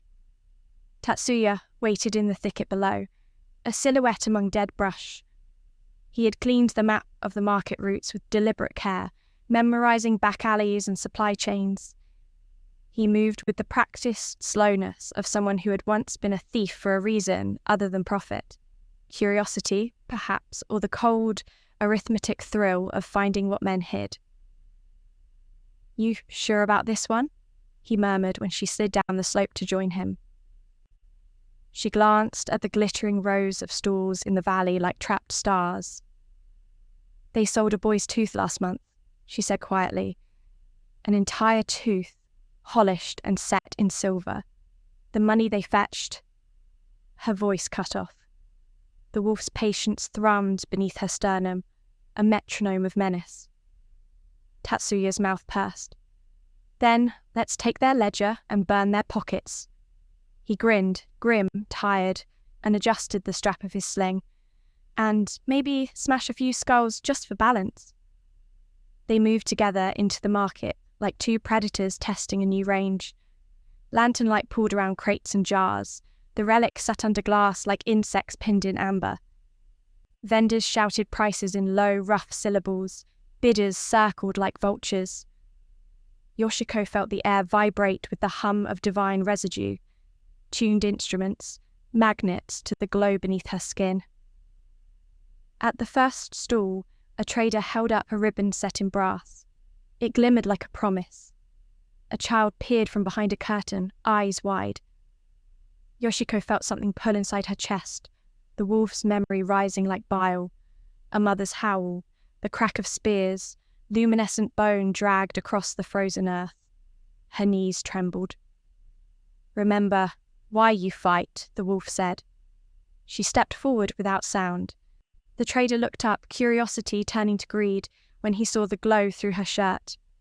"You there want to haggle?" he called. She opened her mouth and lied. "I need information, not relics." "Greed is a slow-acting drug." He leaned in, whispering recipes for the best bone polish, directions to a smuggler's cache. Tatsuya winked at her. The man's breath smelled of salt and old prayers. When the man turned to fetch a ledger, Yoshiko's hands closed on his throat like a vice. Her fingers were a blur. The movement was brutal and efficient. The man's face contorted in surprise, and then the dull shock of death. No one in the stall moved for a breath. Time obeyed her then, slackened like a bowstring. She let him slump to the floor, eyes open and already glassy. The store erupted into terrified shouting. Men ducked under tables, glass jars toppled and rolled in the dust. Someone pulled a blade. The wolf was a low sound in her mind. No triumph, only the raw arithmetic of survival. Tatsuya moved like a shadow behind her, seizing the trader's ledger and slipping it into his coat. "Run!" he said, voice barely more than wind. They vanished through the crowd. Two flames snuffed almost as soon as they began. By dawn, the market lay in ruin.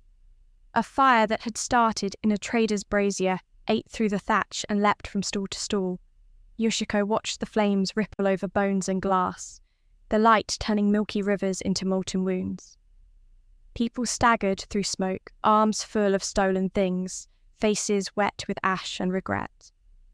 The city guards came too late, and with one eye open to the higher bidder, and the market story changed from an act of wrath to the inevitable price of vice. News spreads fastest when it is sharp and bloody. Within hours, the story of the Halo woman who walked into the market of whispering bones and left it void of prize and people alike braided itself through villages and camps. Some told it as a sermon, punishment divine for a world that had traded ore for coin. Others told it like a ghost story to frighten children. The truth, like always, sat between both, warm and complicated. Juro read of the market as he read most things now, with a soldier's hunger for the exact and the possible. He had a ledger in his hand, a smudged official account of the raid, recounting witnesses who saw a girl glow like a lantern and watched vendors flee as if confronted by a storm. The report ended with a notation in ink that had no place upon a duty roster. Suspect moved through market with accomplice. No prisoners recovered. He let the paper fall into his palm and closed his fist until the merit pins across his chest dug into his palm. The land around the barracks stank of oil and the distant iron tang of a weapon being forged. Men walked with the slow stiffness of those who had counted the dead and did not wish to count the living. Mireille, when she was allowed to stand near him, kept her head down as if the weight of the ledger compressed the air between them. She had been hauled in for questioning by his superior the night before, an interrogation that smelled more of betrayal than of justice. She had refused to sign an affidavit. She had refused to deliver names. For this, she'd been placed on guarded watch that morning. For this, she risked more than a reprimand. "You think she did this?" Mirai asked, voice small. Juro's face was carved in ash. "I think the reports are all consistent. There's a woman moving with unnatural speed and strength. The ministry wants that woman alive. The minister wants the light examined. They want to weaponize it, pave their armies with halos the way they pave roads with stone." Mireille's jaw worked. "And you? What do you want?" He looked up at her, at the soldier who had once cleaned his boots and tended his wounds. "I want to know the truth," he said, "and I want to protect what's left of us when the truth is not what we expected." When Juro closed the dispatch, he carried with it a small private ache, a memory of laughing over cheap tea in a tent 2 summers ago, when neither of them foresaw the definition of divine being anything but an academic word. He'd been trained to capture threats, trained to take a life if it was the expedient thing. But Yoshiko's face in his mind was not the face of an enemy. It was the face of a comrade, of something fragile and lit. And that complicates orders. Yoshiko didn't sleep that night. She sat on a low outcrop beyond the city's wall and traced the edge of a map Tatsuya had scraped from the ledger. Names and routes became dots and lines when her mind folded them into patterns. She saw the smuggling syndicate that ran bones north to the forges, the priest who sold relics in broken glass, the warehouse along the dried river where soldiers had once stored surplus altar shards. Tatsuya mouthed the plan like someone reciting scripture. Raid, burn, bury the records, and take nothing that could be reverse engineered into a weapon. Yoshiko agreed to every step with the violence of someone who had been denied dusk for too long. The wolf inside her was not a pet, it was a covenant. They hit the warehouse at dawn, slipping in a handful of men cloaked in the uniforms of smugglers. The watchman, a broad, lazy man named Hori, had never been trained to expect ghosts. He smelled the wrongness in the air as an animal smells a storm. Before his call could rise above a croak, Yoshiko had his throat in a careful, practiced squeeze. She kept his eyes in hers until the breath left him. It was necessary. It was quick. It was precise. Her hand shook after the first death. She tried to convince herself the shivering was from cold. Tatsuya leaned close and whispered, "We do what needs to be done." He meant it as comfort. It landed like a coin in running water, sudden ripples that faded fast. There were men in the warehouse who had not touched bone themselves, boys who folded crates in the dark because the living favoured coin over the dead. Yoshiko found herself pausing in the doorway to study a young man whose hands bore stitches and calluses that belonged to a carpenter rather than a dealer. The wolf sniffed the air and wanted the easier kill. Yoshiko made the choice she had not always made. She slit an awning and threw it at the boy's feet. The boy stumbled and ran. "Go," she hissed under her breath. "Run and forget."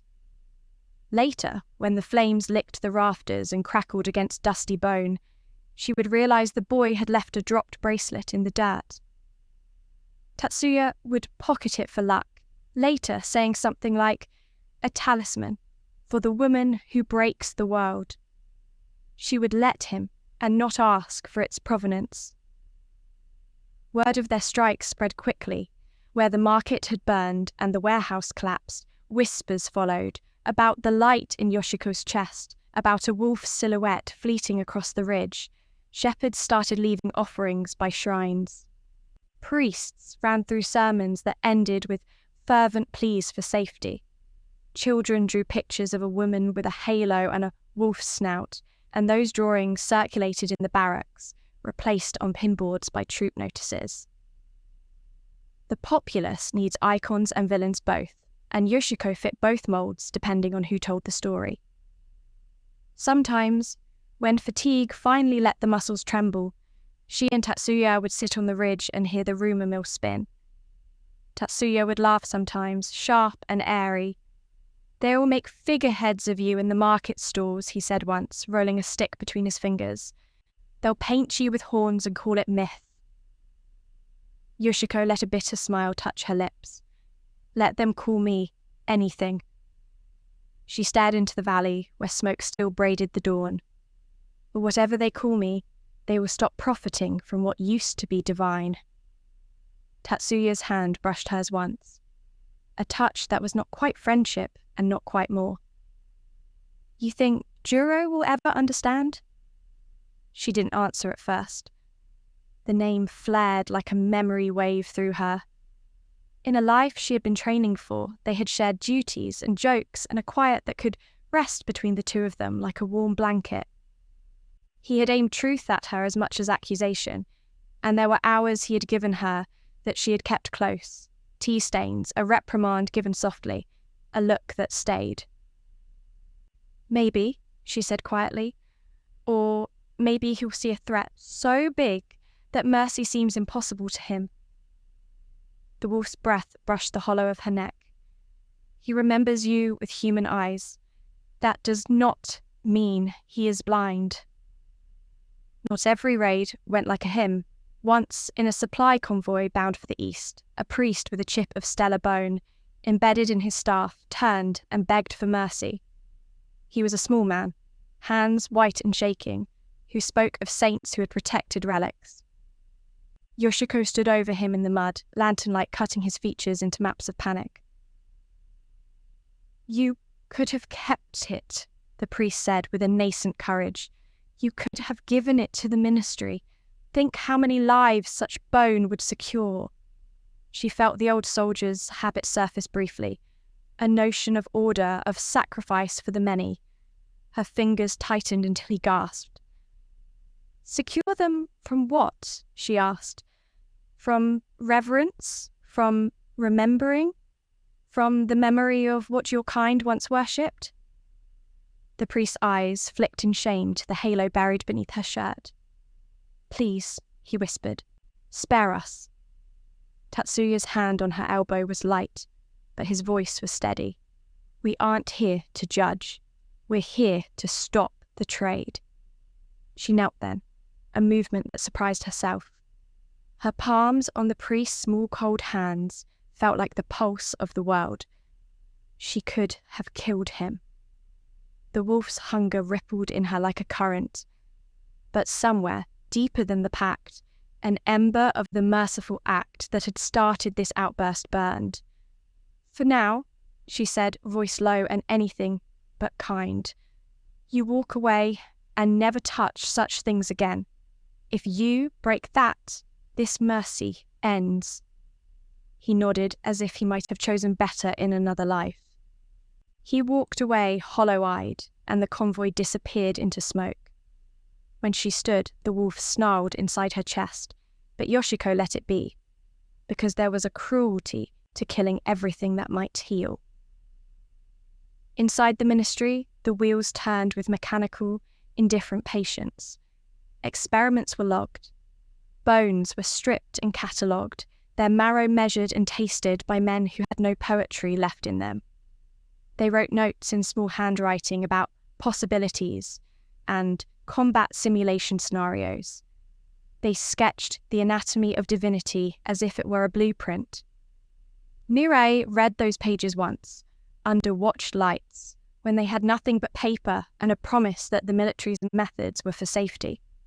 She had refused to sign orders that would allow the ministry to detain scholars and worshippers under the guise of preserving the realm. For that, they gave her a cell and a watchman with stern eyes. Word of the raids reached the ministry like a slap to a sleeping man. The minister's face reddened with a mix of shame and anger. The ledger listed the names of the raided warehouses and the missing traders. "Find the halo bearer," he ordered. "Capture her. Bring the light in." Juro listened to the messages and then walked away from the room. He found Mirai bound in the cell beneath the barracks, one hand black with the soot of midnight candle wax, where she had burned prayers into the lock. Her face was pale and slate quiet. "You could have told me where she would go," Juro said, voice flat. Not a reproach, only the tired edge of a man who had already known the illumination and the shadow of his choices. Mirai's eyes lifted. "Would you have shot her?" He hesitated. The question lodged like a thorn. "I would have tried to bring her back alive." "Alive?"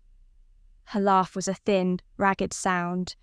"Alive for whose sake? For the ministry's curiosity? For the minister's dossiers?" He found no answer for her.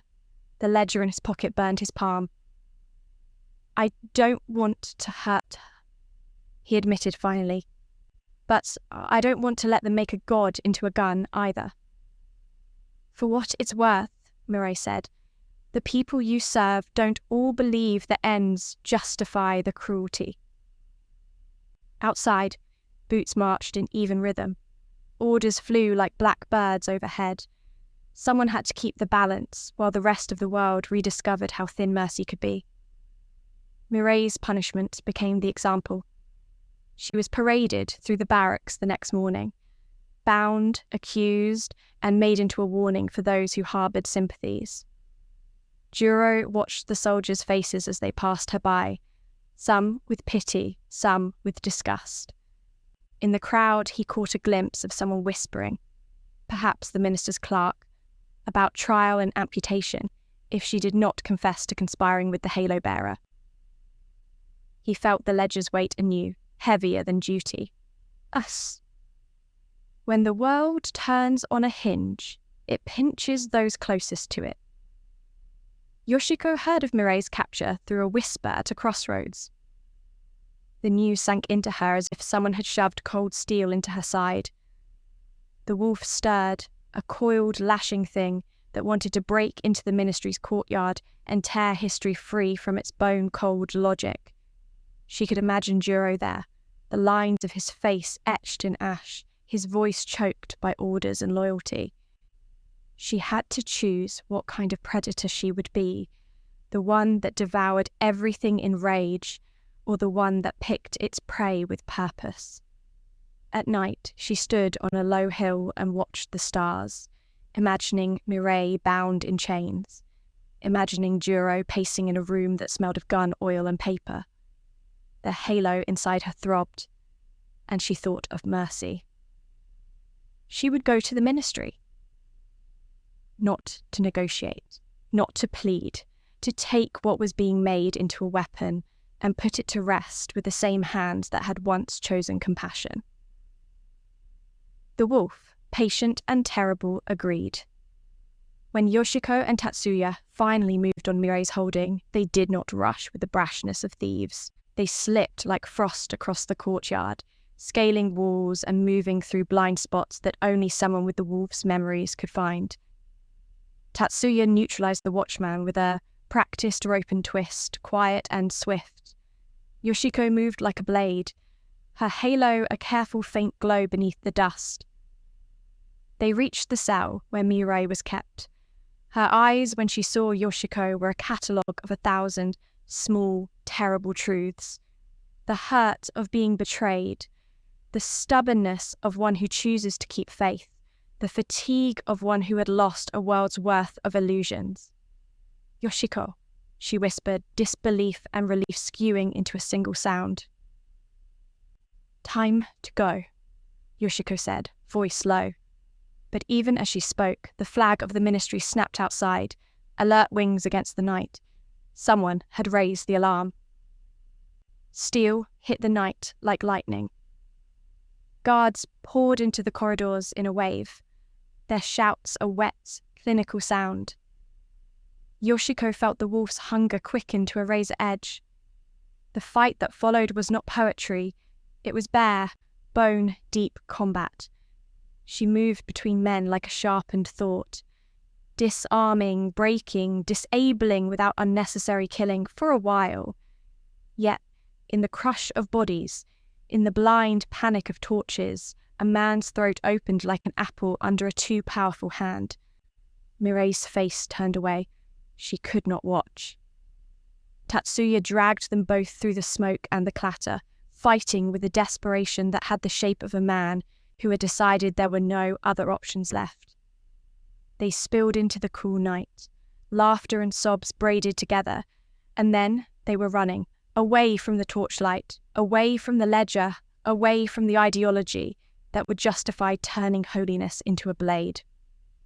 Behind them, the ministry would call the escape a massacre, an outrage, and a maddening failure of security. Within the battalion, Juro's name would be whispered with anger and with gratitude. The same man who had stood between orders and cruelty now had to answer to both his conscience and his superiors. Mireille was free, but changed. She would never be the same woman who'd once clasped Yoshiko's hand in training and laughed at a recruit's blunder. The shackles left scars under her sleeves and a hard, weary light in her eyes. Yoshiko watched her for a long minute and felt the smallest, strangest thing like a reprieve. She had protected someone when protection had a real cost. It was not redemption. It was simply a fact. The wolf hummed contentment at that, an animal's approval. But the ledger burned in the ministry's rooms. Men wrote furious dispatches. The minister promised vengeance. Soldiers sharpened blades and reissued orders. The world did not look kindly on those who took spectacle away from the powerful. Yoshiko walked away into the night with Mireille and Tatsuya, 3 figures ghosting across the plain. Behind them, the ministry lit a bonfire, its flames an attempt to outshine the truth. And somewhere, between the heat of the fire and the cold of her chest, Yoshiko felt the gravity of what she had done. She had become predator and protector, destroyer and savior all at once. the halo glowed at her center, a small, steady truth.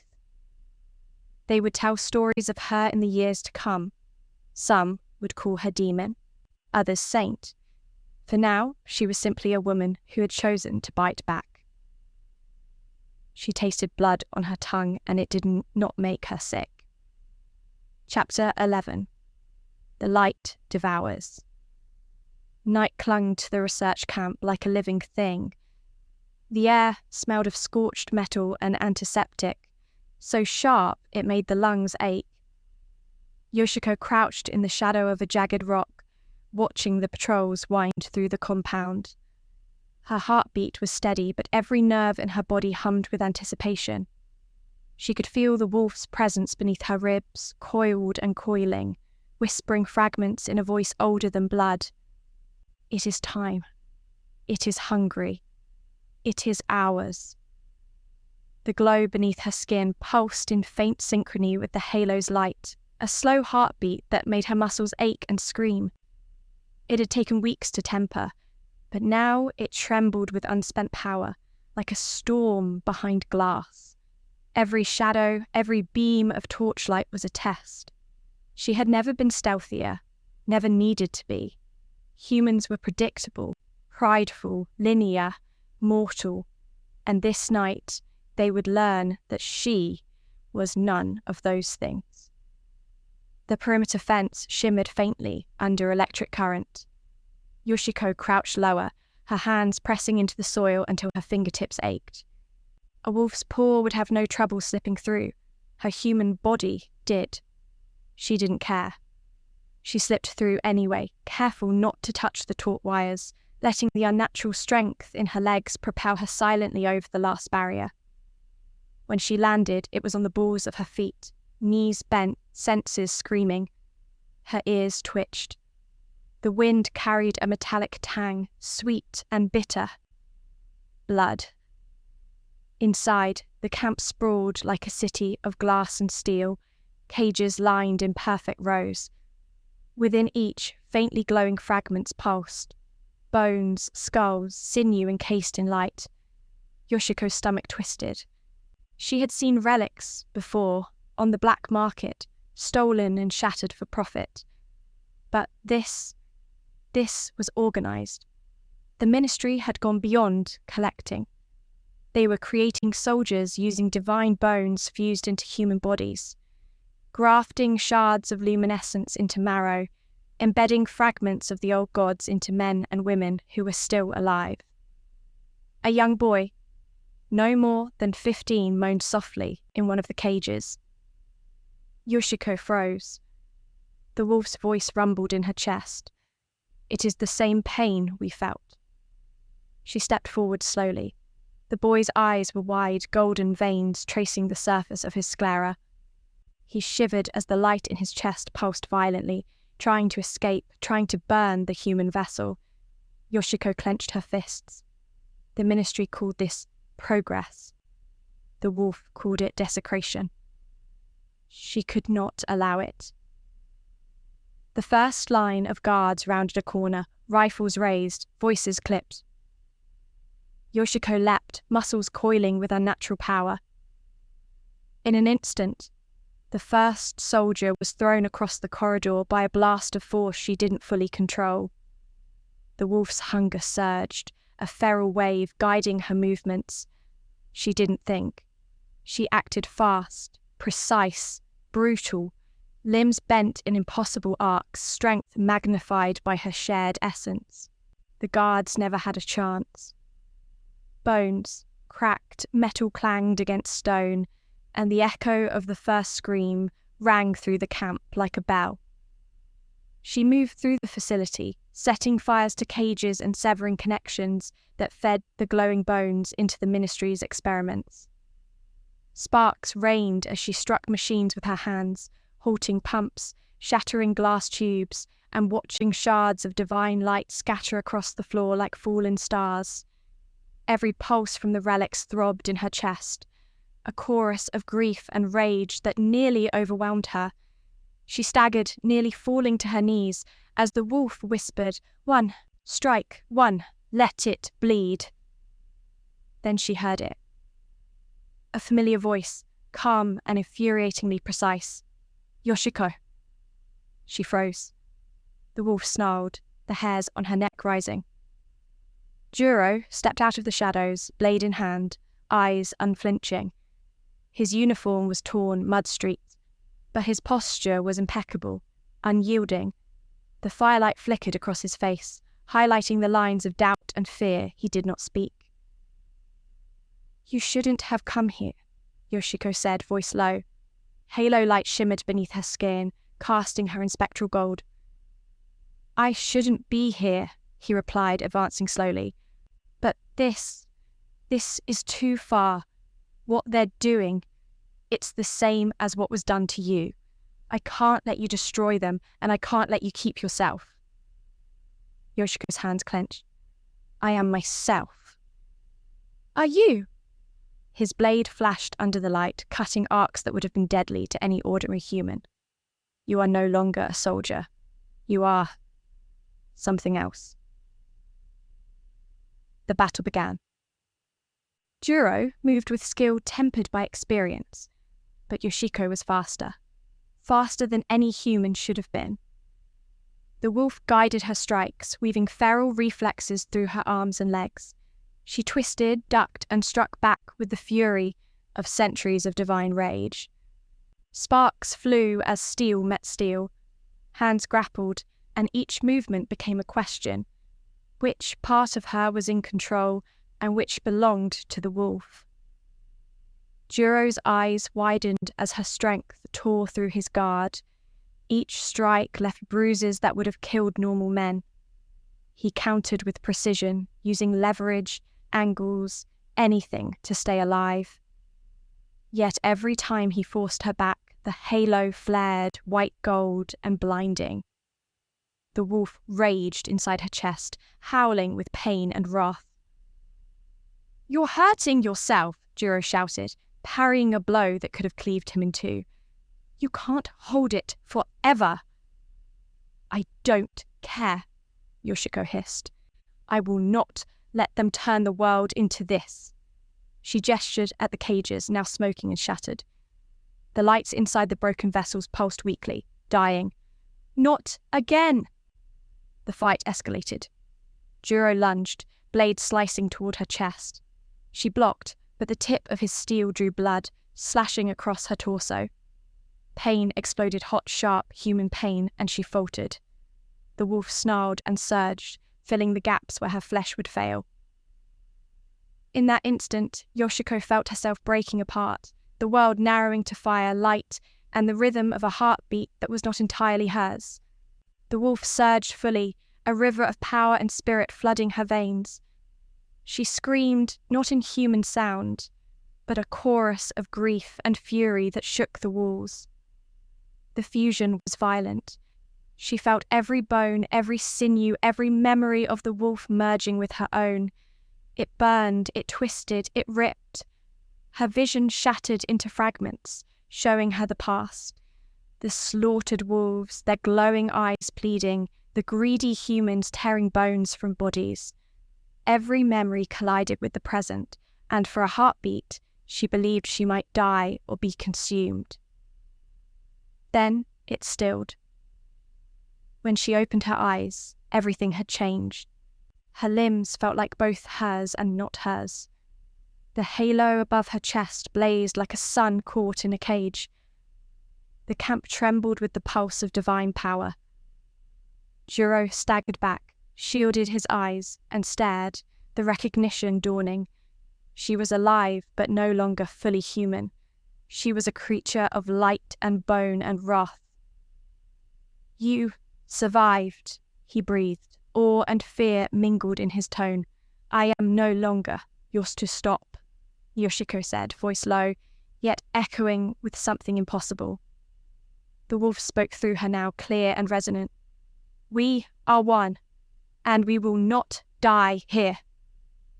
The fires she had set crackled, consuming the laboratories, the experiments, the cages. The light pulsed from her body, washing over the soldiers who had not yet fled. They screamed and fled, unable to withstand it.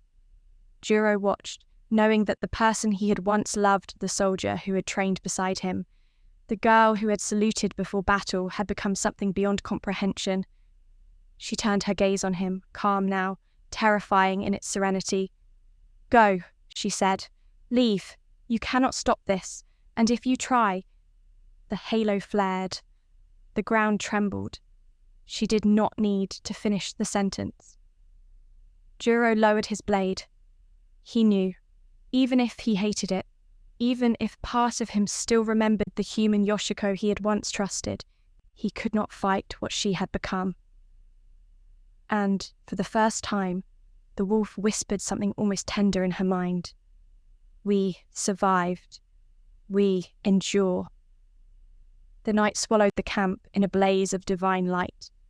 Experiments destroyed, soldiers scattered, and Yoshiko, fused fully with Okami no Sei, felt the weight of all she now carried: wrath, grief, power, and a purpose that would not be denied. Outside, the wind carried the smell of smoke and ash. Somewhere, unseen, the world trembled in recognition. Yoshiko took a deep breath, her new body humming with the pulse of divinity. She was no longer only human. She was the wolf. She was the light, and the world would remember. Chapter 12. Wolf and woman, the world had shifted beneath her. Yoshiko felt it the moment she stepped beyond the ruins of the camp. Every stone, every tree, every whisper of wind resonated with her presence, vibrating with the pulse of Okami no Sei, now fully fused to her flesh and blood. Her senses were doubled, trebled, stretched across the land like roots of an unseen tree, and yet tethered to the heartbeat of her human form, a heartbeat she barely recognized as hers. The night was alive in a way it had never been. Shadows moved with intention, rustling leaves bending toward her as if drawn by some invisible gravity. She smelled the forest in layers, soil, moss, the faint trace of predatory animals far beyond the horizon.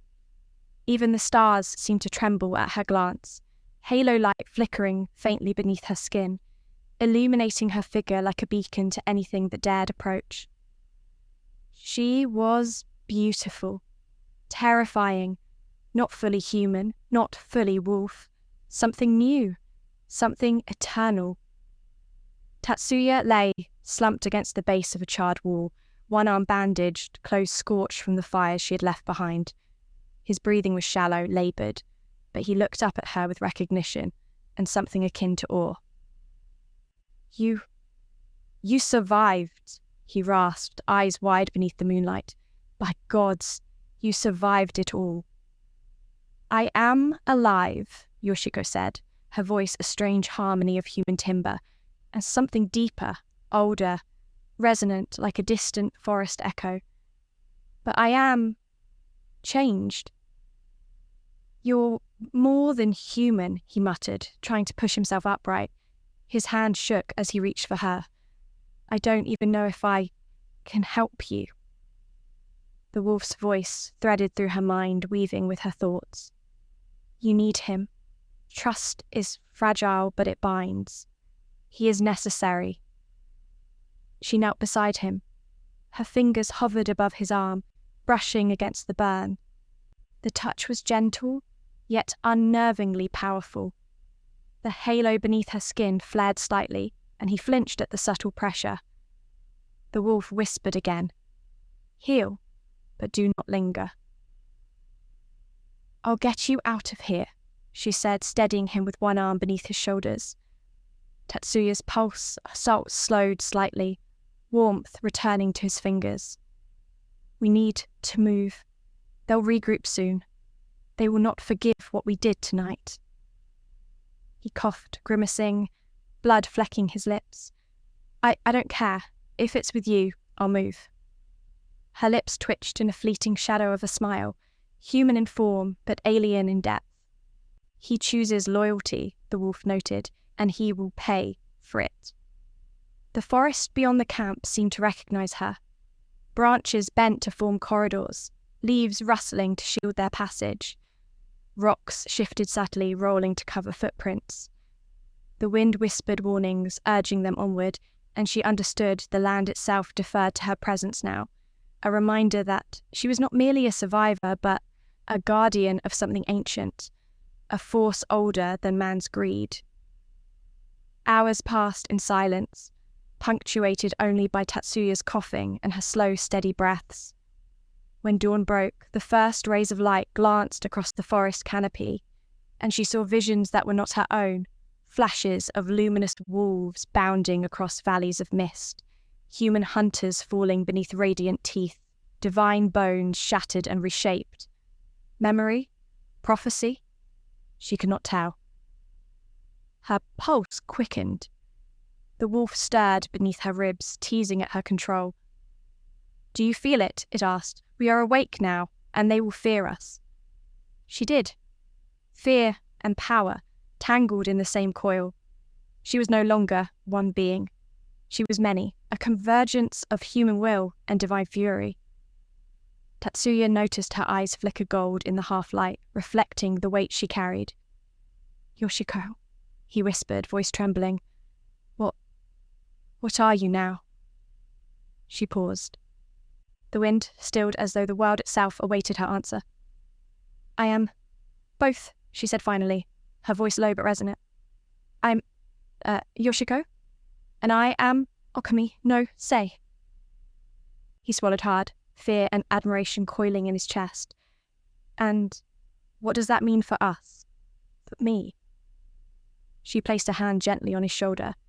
Her touch was steady, grounding, but luminous.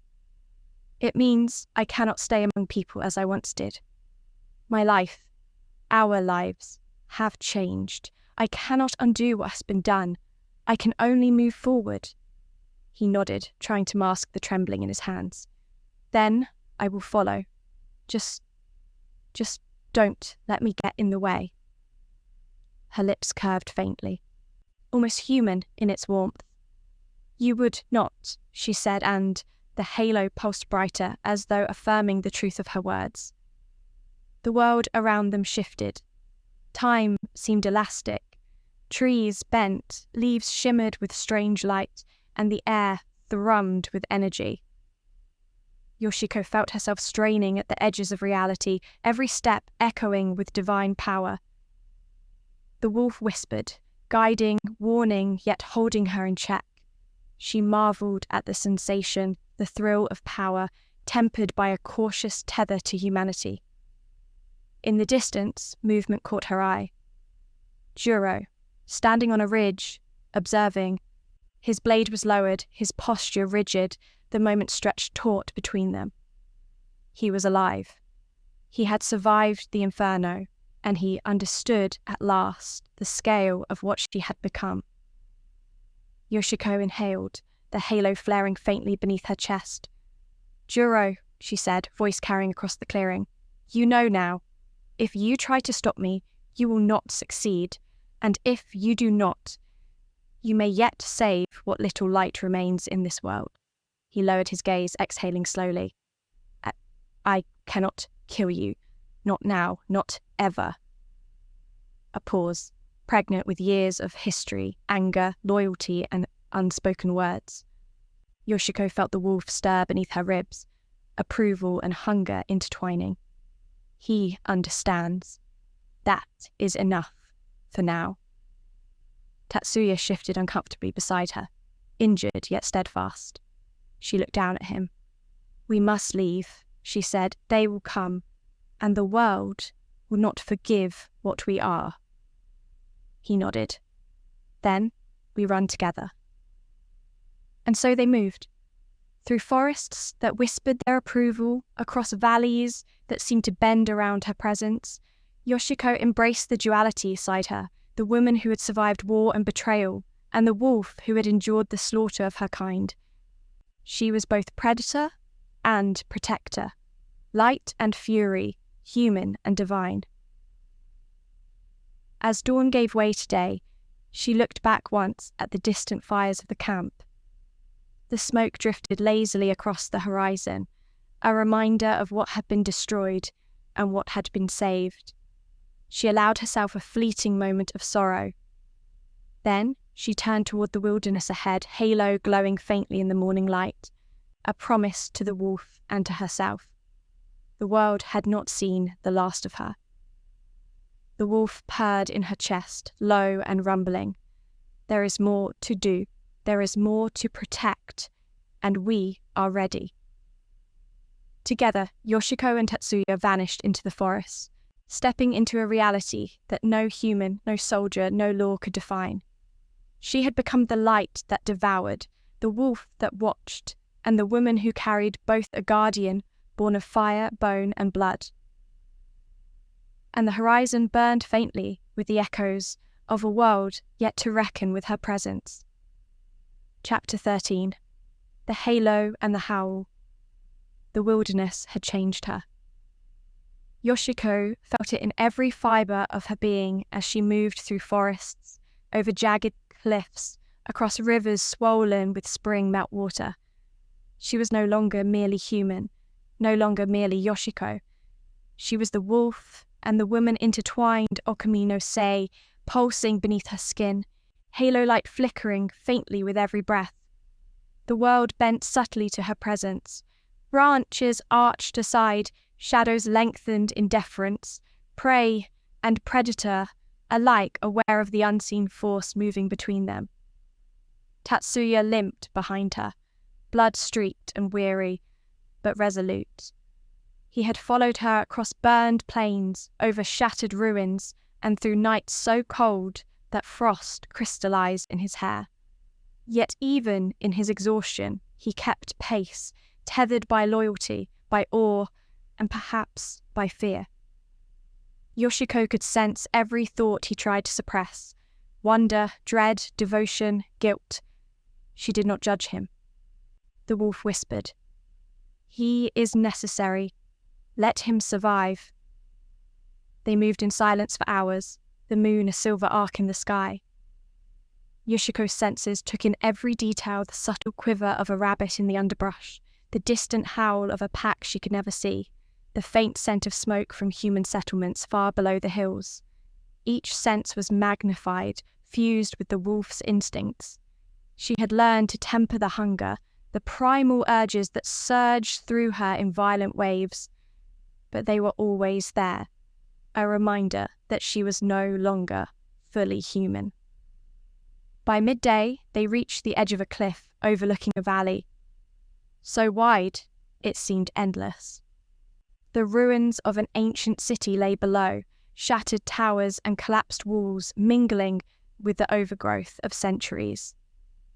Yoshiko crouched at the precipice, letting the wind whip her hair and halo-light flare faintly across her shoulders. Tatsuya approached slowly, careful to keep his footing. Is this what you wanted?" he asked, voice trembling. "To vanish, to leave everyone behind?" Yoshiko did not answer immediately. The wolf stirred, a low rumble in her chest, resonating in her bones. There is more to see, more to understand, more to protect. She could feel the memories of the divine wolves flowing through her flashes of long-gone forests, the glittering bones of their ancestors, the cries of those who had destroyed them. Humanity had a pattern, she realized: greed, destruction, forgetting. And yet, there were exceptions. Individuals like Tatsuya, like the small sparks of light that survived in the darkness. They were fragile, but they mattered. "I didn't want to leave anyone," she said finally, voice strange and layered. "But I cannot remain, not yet. There is a balance I must keep, a duty I carry." Tatsuya nodded, swallowing. "And if they come looking for you? Soldiers, hunters, the army?" She smiled faintly, a glimmer of human warmth. "They will learn that I am not theirs to command, that I cannot be captured, that I will protect what remains, even if it means becoming the thing they fear most." The wolf pulsed beneath her ribs. "Yes, we are the storm they cannot face. We are the guardian of what is left." Hours passed as they descended into the valley. The ruins were alive with subtle magic, remnants of divine influence lingering in the cracked stone and overgrown gardens. Yoshiko could feel it, a heartbeat beneath the earth, resonating with her own. Her presence awakened whispers in the shadows, not human voices, but echoes of the divine, fragments of spirits long vanished. They stopped at a central plaza, where the bones of what had once been statues glowed faintly beneath moss and ivy. Yoshiko knelt, hands brushing against the remnants of carved stone. The halo light pulsed in recognition. She could feel the past, the memories of a world where wolves like Okami no Sei had been protectors, guides, judges. The bones beneath her fingers were not just remnants, they were history, aching to be remembered. Tatsuya approached cautiously. "Are you communing with them?" "Yes," she said, her voice layered with the wolf's resonance. "They speak of what was, of what must be. They remind me of why I survived, and why I must continue." The wind shifted suddenly, carrying a scent she had not expected. Humans, soldiers, hunters. Joro's scent lingered on the breeze, sharp and deliberate, tempered with understanding. He had followed her to the ruins, but he did not approach immediately. Yoshiko could feel his presence, respect mingled with fear. "They are coming," she murmured. The halo flared faintly, illuminating the plaza with spectral gold. "And we are ready." She turned to Tatsuya. "Stay close. Do not interfere unless I call. Trust me." He nodded, a silent vow. The first patrol appeared on the ridge above them, cautious, weapons raised.